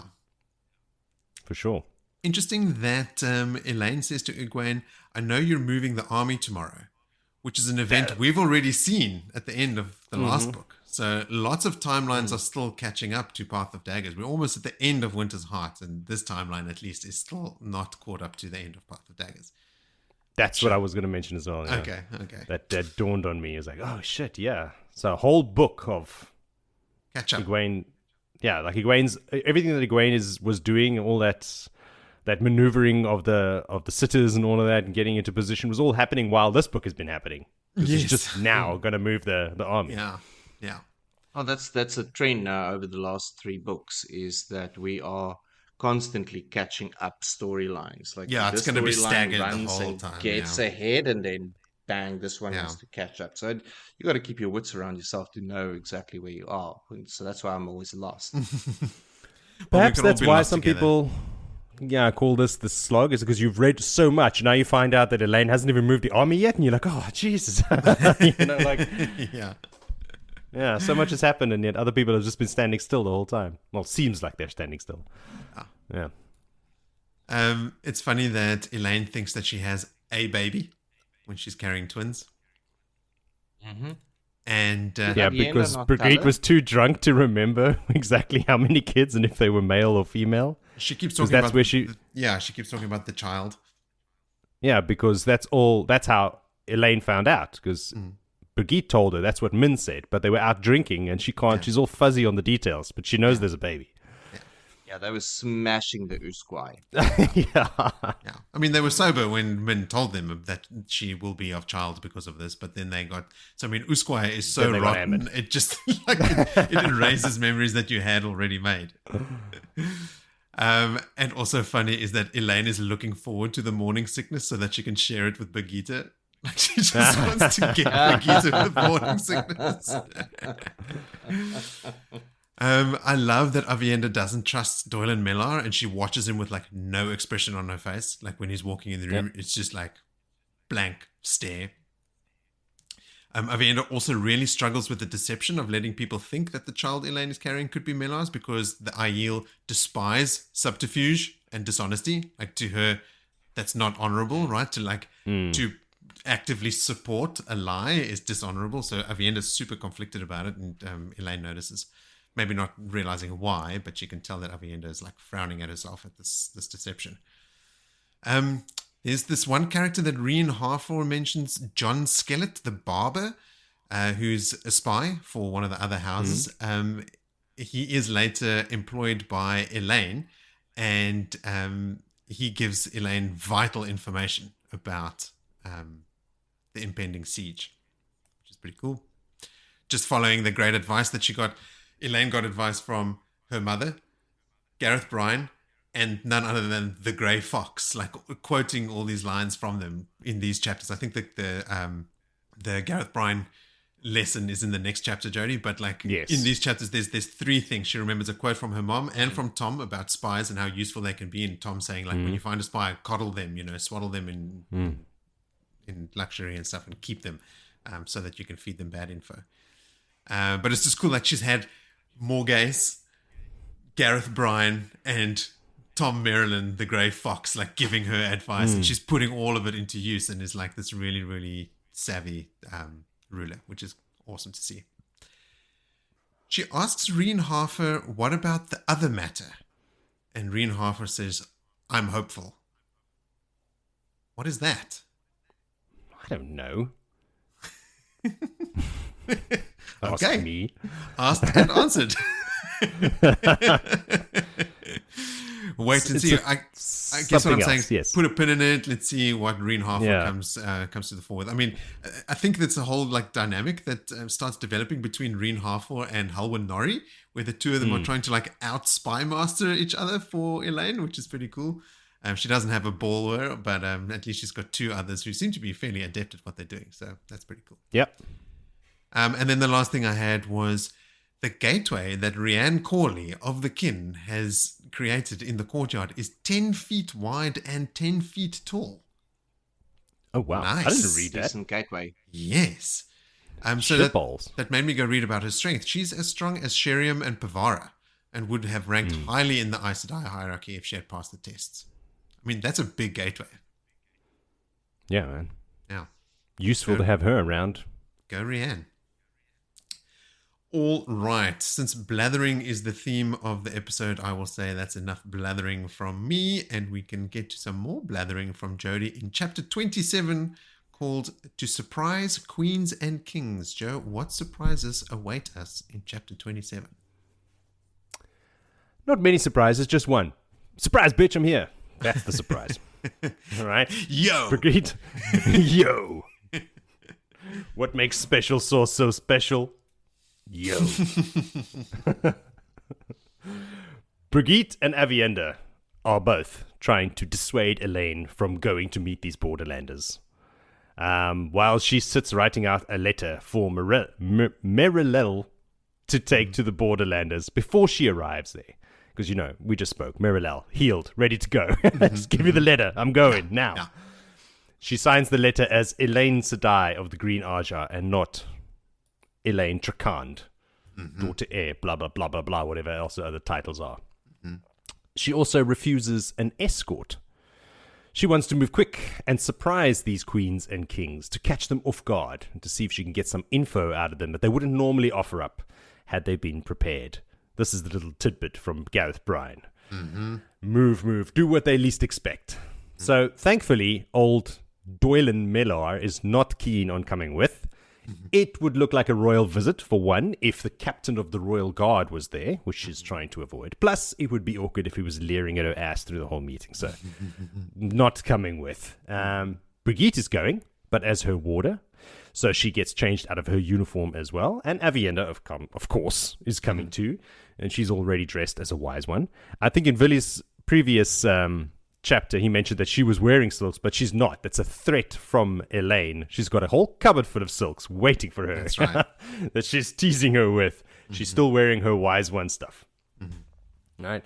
So someone, somewhere along all of this chaos, has called down for Elaine's food during all of this so that she can, getting dressed, she can get dressed and eat at the same time. Someone told her that it's just as bad to skip meals as whatever. So she can't skip any meals as a pregnant woman, someone in her condition. Everyone's faffing all over her at the moment. Yes, yeah.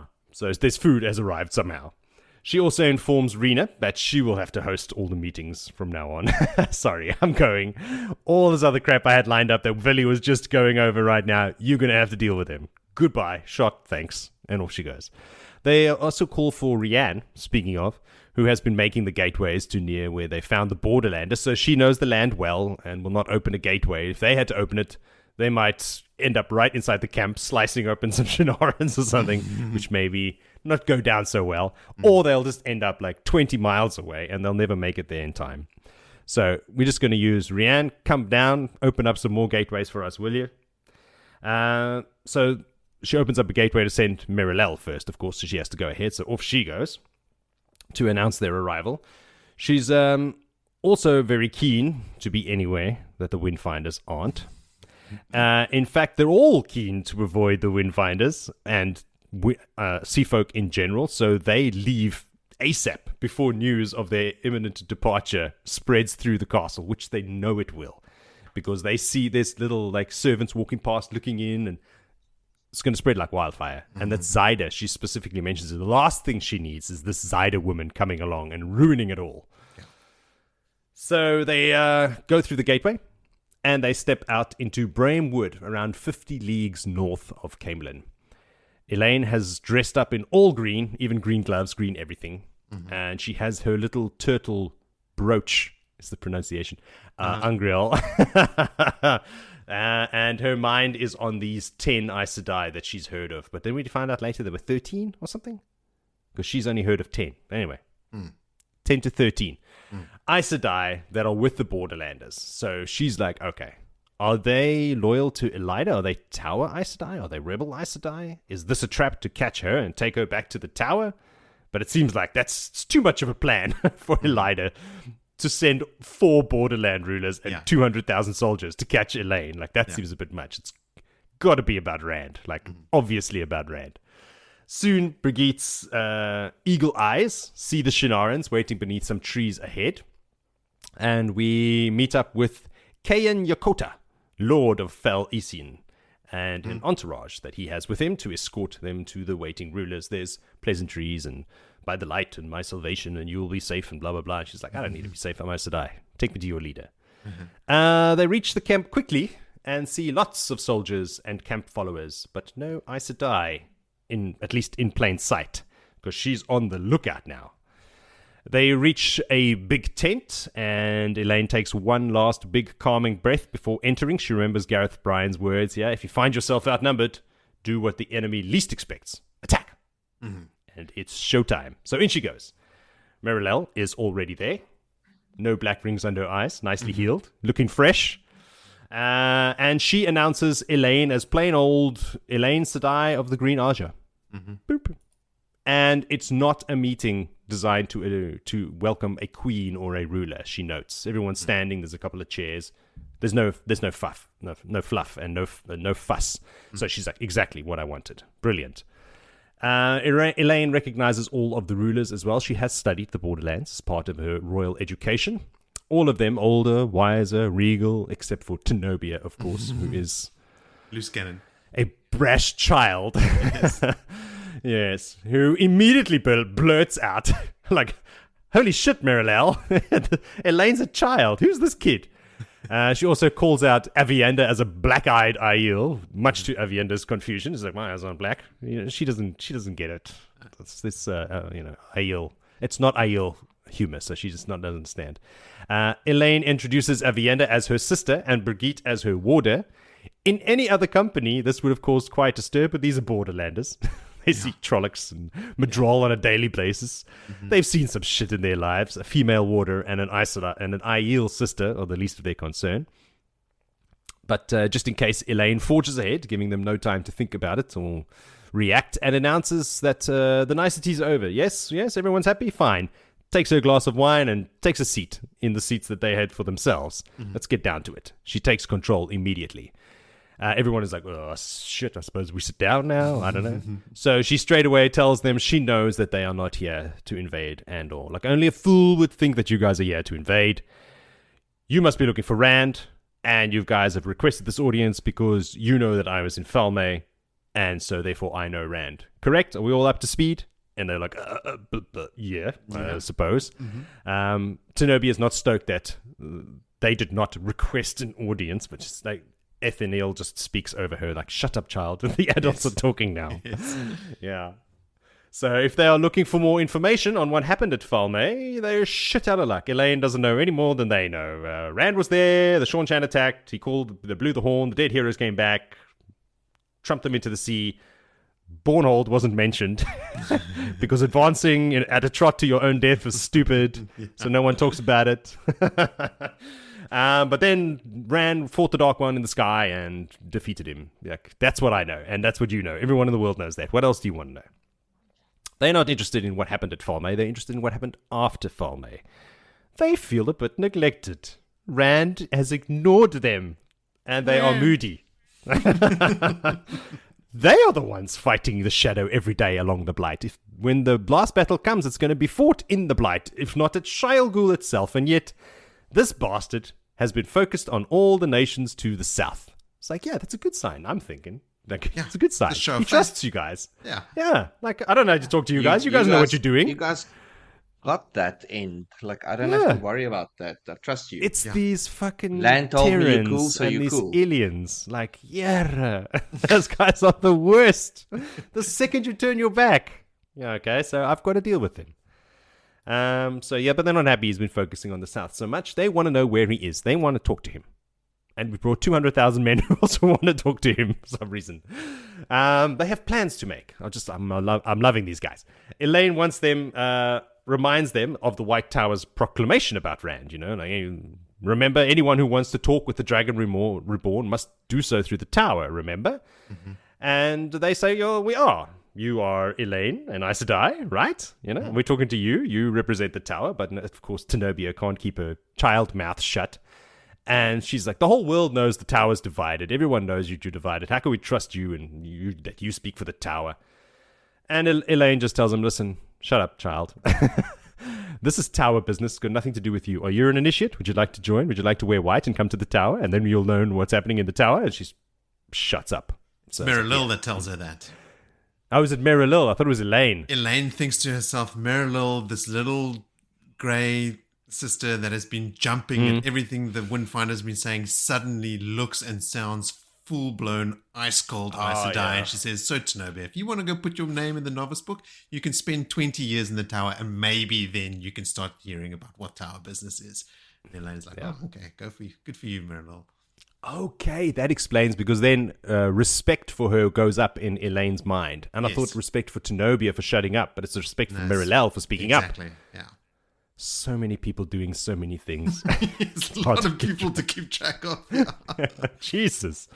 Okay, so she's now, Merilille has been raised in Elaine's eyes. Okay. Where was I? Oh, yes. So Elayne tells them, look, listen, I don't know exactly where Rand is. Not a lie. Through the bond, she knows, of course, that Rand is to the south, but that's about it. And she tells him that much, that he's to the south. And she remembers talking to Nynaeve about this as well, that they're trying to live as if they have already taken the 3 oaths and to tell the truth. So she is telling the truth, sort of, yes, to the south. She also tells them that he intends to stay there for a while, so they can ride south and they'll meet him. She can't promise, like, when they get there that he'll be there, but at the moment she knows he's been static for 4 days, so he's not going anywhere for the moment. She knows they're not going to make it in time. These rulers are no dumbasses, except for Tenobia. At first, Pytar thinks that she wants his armies to fight for her. Like, she's saying, come through Andor to the south. And he's like, wait. You're letting my armies just march through your territory? You're inviting us? You want us to fight for you in your succession war, don't you? But Ethaniel interrupts him. She's like, nah, listen here, Pytar. Use your brain for a second. These people play the game of houses here in the south. I'm like, we don't. And she immediately sees Elaine's plan. Like, you want us to march through Andor, scare the shit out of the other nobles so that they will join you into defending Andor, and then you'll have the support you need to claim the throne. And Elaine's like, maybe. Yes, be nice. Very clever. Yes, that would be super handy. Be a little help. Yeah, so they're like, we don't like being used, but we do need to see the Dragon Reborn. Tenobia also wants to know where her uncle Davram is. Remember, Elayne kicked him out of the city. But he's nearby. He's just outside the city with his Saldean soldiers. So they all take a second to think about it, and then they're like, fuck it. Okay, yeah, go for it. We'll do it. We agree. We will march through, and you can have your little plan with us, and we'll go south. So, phew! Big relief from Elayne. This was her plan all along. She's very happy it worked out, and that everyone agreed so swiftly. She tells them to find Rand by going to Murrundi. She knows Egwene's army, having just spoken to her, has just left Murrundi, so they won't bump into each other. But they might just run into some other armies that are hanging around there, like Arathel and Luan. Maybe their forces will bump into each other, and she hopes that the Borderland armies will then also scare them into joining her, as Dylan predicted that they might do. If push comes to shove, they will join Elayne. So yeah, nice little plan, Elayne. Everything, this Borderland army is coming in very handy at the moment. But please, when you are coming through, try not to spill any blood of anybody. I think that's going to be hard with 200,000 soldiers. There's going to be something. Someone's going to freak out. Someone's going to knock an arrow and send it off without thinking. So the rulers are all visibly happy and relieved now that they have a plan. And they offer some beds for Elayne to spend the night. They say the sun sets very quickly nowadays, since the winter time and all of that. But she's like, no thanks, I can travel, I'll be gone. Cheers. They are also happy she's not staying. Relief on their faces. Not at all displeased at rejecting their offer. They're like, good, you can go. Before leaving, though, Elayne asks them if they have encountered any Aes Sedai, because they mentioned beforehand, like, oh, are you using this traveling? We've heard from Aes Sedai that this old ancient art has been rediscovered. And she's like, oh, you heard from Aes Sedai. Have you met any Aes Sedai recently? And they're like, well, there's lots of Aes Sedai around. Not a very Aes Sedai answer from these people who supposedly don't play the game of houses. But yeah, they just say, there are Aes Sedai everywhere, it seems. So Elayne knows that they have Aes Sedai with them. So she's like, all right. Now, I was told that dealing with Borderlanders, they're good to deal with because they're so straightforward and they don't lie. And here we are. So not so straightforward. So after riding a few miles south, they find a spot to make sure they are not alone. The last thing they want is to weave a gateway where 10 Aes Sedai that they don't know can see them, and then they can see and give them traveling. They don't want that. Mm-hmm. So they wait a little while. Everyone's scanning it. There's a hawk that catches something. So, they're like, all right, no one's out there. If the hawk is hunting unmolested, that is the clue. So they open the gateway. It's a few miles. They don't want to open it straight into the courtyard of the palace as well, because they don't want to slice some poor groom in half. Mm-hmm. So they opened it a few miles south of, in a field that Gareth Bryan used to use for maneuvers, practicing army maneuvers. So she's thinking about Bryan a lot. Good old dude. We all think about him a lot, Elayne, don't worry. So they had to ride a few miles, like 5 miles or something, to get back to the city itself. No one recognizes Elayne, because, it's a big city. No one's expecting to see her riding about. But Elayne is exhausted. Elayne is exhausted by now. And by the time they get there, she is being carried off her horse by Brigitte. She didn't even realize she fell asleep. She is kaput. Mm-hmm. And she gets carried back to her rooms. But there is no time to rest. Because as they reach her apartments, they find a very excited Helwyn Norrie waiting for her. Very out of character for him. This man is jumping around, all anxious. He demands to speak to Elayne, and his news cannot wait until tomorrow, as they tell him. He's like, no, tomorrow is too late. So she's like, all right, put me down. Helwyn, what is it? He tells her he has news. He wants to get to tell her before Rena finds out. I imagine this is a little bit of it. Uh-huh. Tomorrow Rena will know, and then she will tell you. So he has news of 4 armies that are heading towards Camelin from the east. They have at least 20,000 men with them, and they'll be here within the week. They don't know whose armies it is yet, but Elayne is starting to make preparations. She has her suspicions. And she's like, all right, no sleepy times. This is what we're going to do. You just starts giving orders, being all queenly. Buy up all the food. Bring it inside the walls. We're gonna need it. Tell the mercenaries that are hanging around and these hunters for the horns that they have 4 days to sign up to the guard, or they can fuck right off. Mm-hmm. Tell the people now that it is time to leave, the people of the city. If they want to leave now, we're going to close the gates. You better get out. Now's your moment. Tell the kinswomen and the sea folk they might want to leave as well. And get me some maps, Brigitte. We have a siege to plan for. Bum, bum, bum, bum. That's how the chapter ends. It ends literally, you can read bum, bum, bum, bum. In my book, at least.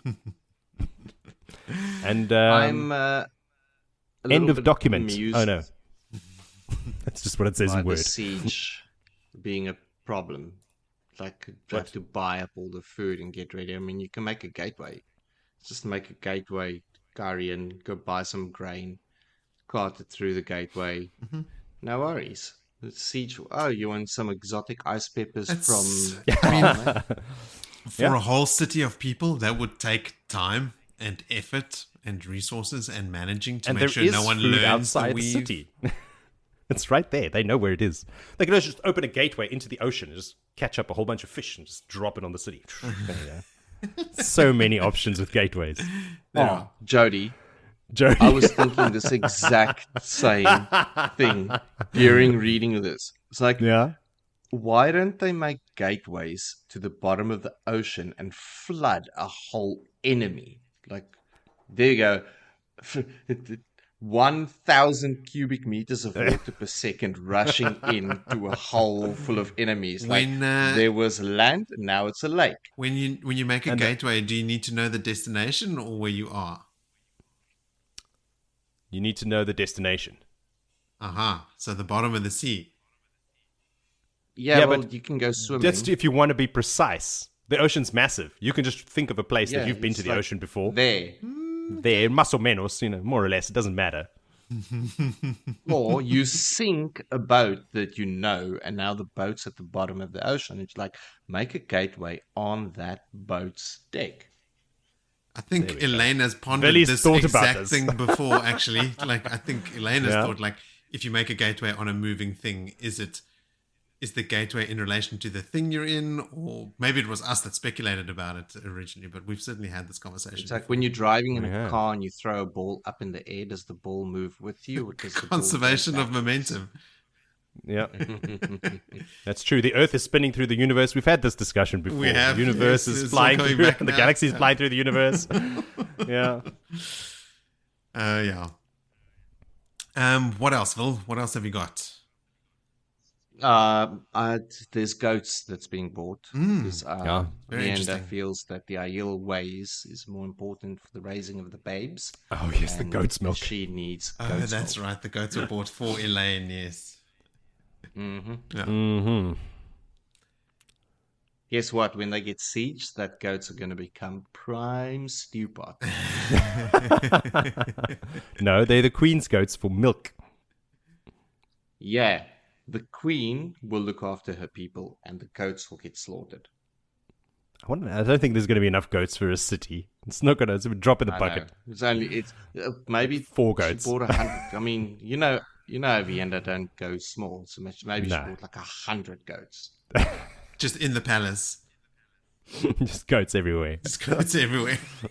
In the rose garden. The curtains, eating the rose garden, eating the herb garden. It's like everyone's like, "What the fuck happened? We got overrun by goats overnight." Have you guys seen Poor Things? Yes. I haven't watched this yet. It just makes me think of that goat scene right at the end.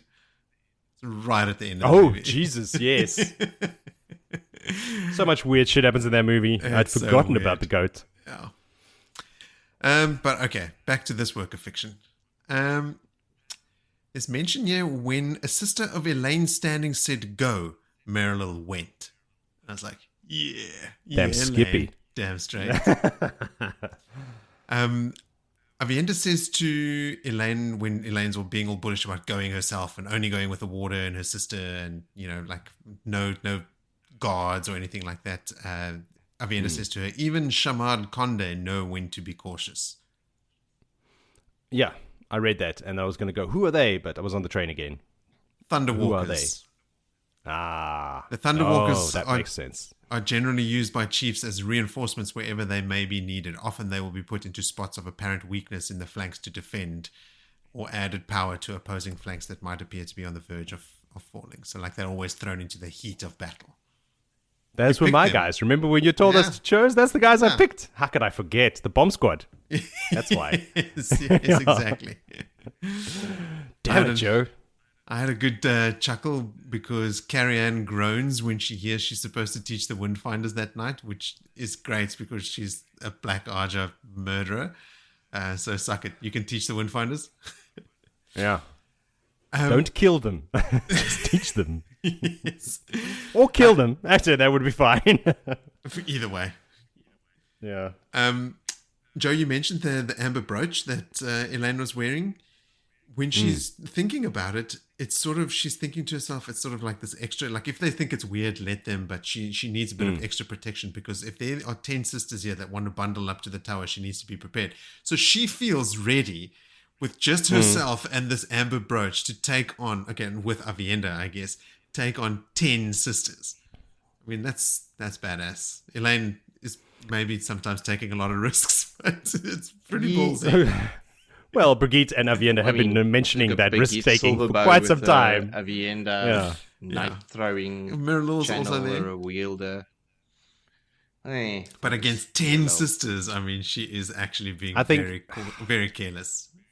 Yeah, I think she's just overestimating herself or underestimating them. That's ignorance speaking there.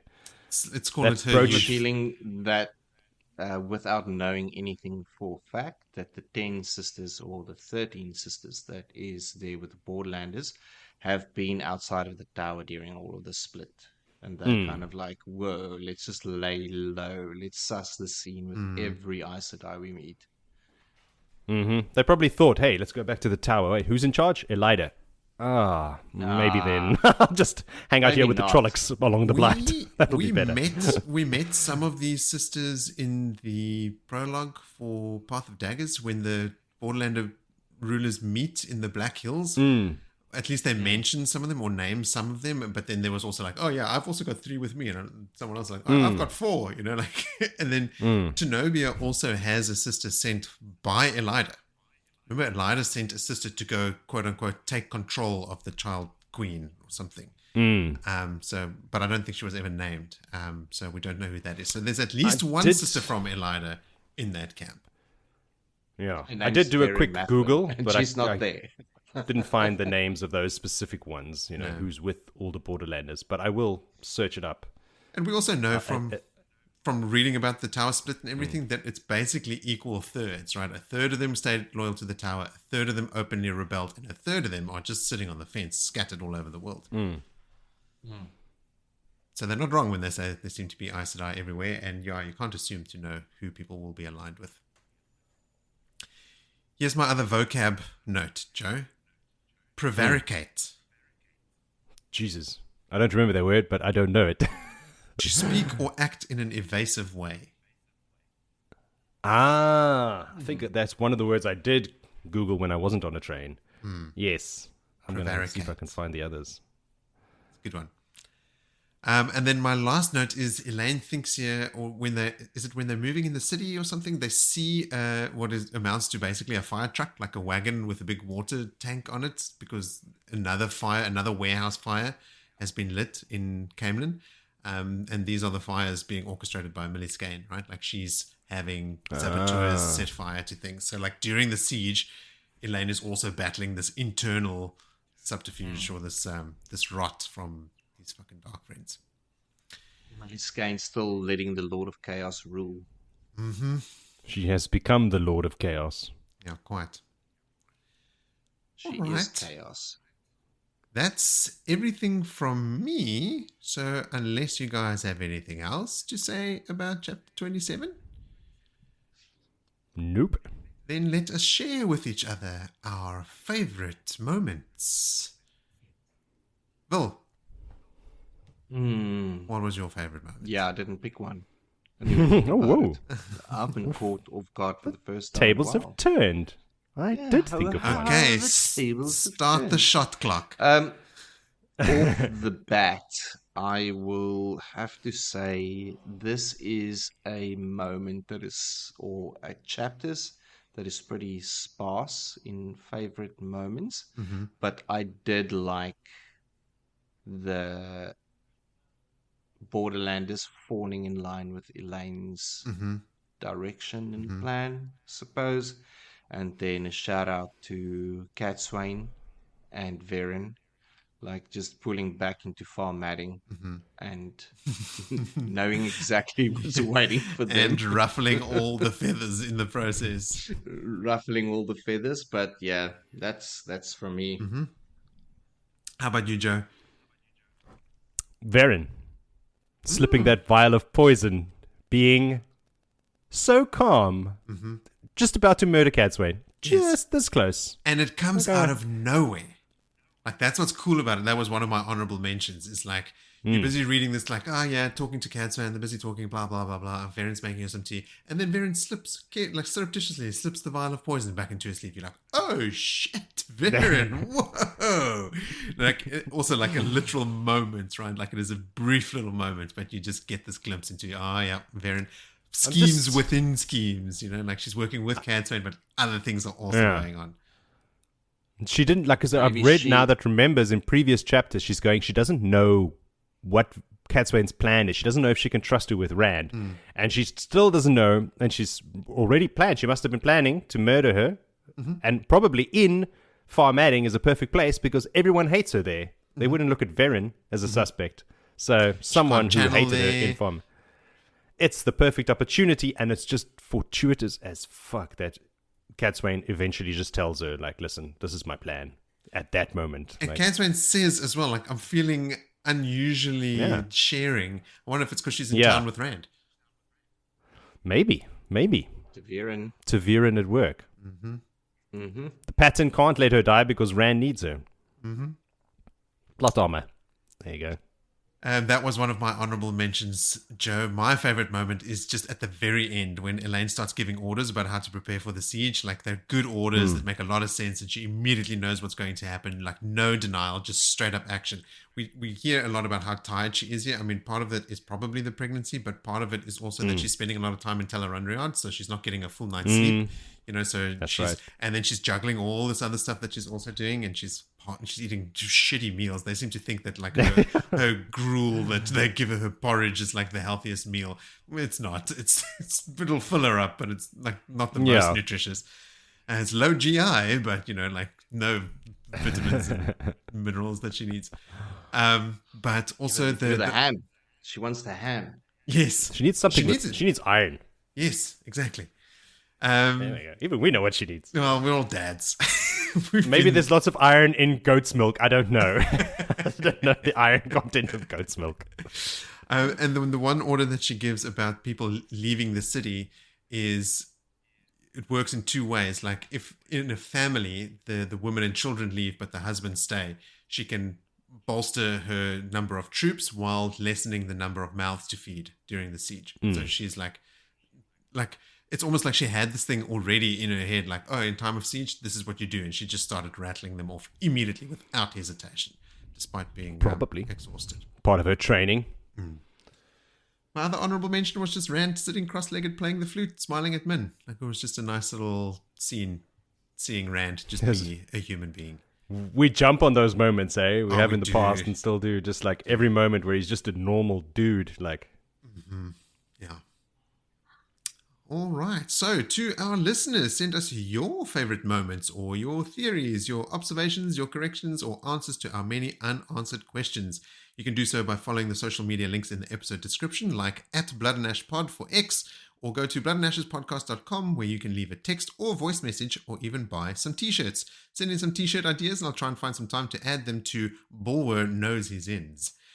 Also, please rate the podcast on your favorite podcast app, and when you're done with all of that, you can prepare for next time on Blood and Ashes, where we will cover chapters 28 through 32. oh, Moritz is shaking things up. Are you doing one? I am My doing fingers, one. I counted. I used all 5 of my digits. Doing big boy maths now. Yes. The chapters are, chapter 28 is called News in a Cloth Sack. Chapter 29, Another Plan. Chapter 30, Cold Fat Raindrops. Chapter 31, What the Alefin Said. And chapter 32, A Portion of Wisdom. So 5 chapters. That first one is portion Matt, of wisdom, and but sounds like something I would do. What sounds like something you would do? Portion of wisdom. I'm wise, and I'd like to dish out healthy portions. Yes, that's it. Sure. Yes, exactly. Joe, you say news in a cloth sack is Matt. yeah, it's Tom's sigil, Tom's little emblem. But it starts about talking about Matt. I just read the first sentence. I was like, ooh, sweet. Oh, I've read But the I had whole other chapter. things to do. Yeah, And is it not about Matt? it is about Matt, as is the next All right, one. cool. Oh, sweet. Yeah. But yeah, getting to the pointy end now. So everybody, when you have read all 5 of those chapters and sent in all your listener contributions and voice notes and rated the podcast app and bought a t-shirt, you would have fulfilled your quota of duties for Blood and Ashes podcast.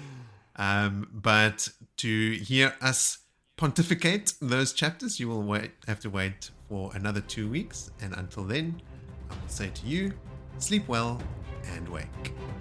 Good night. Adios.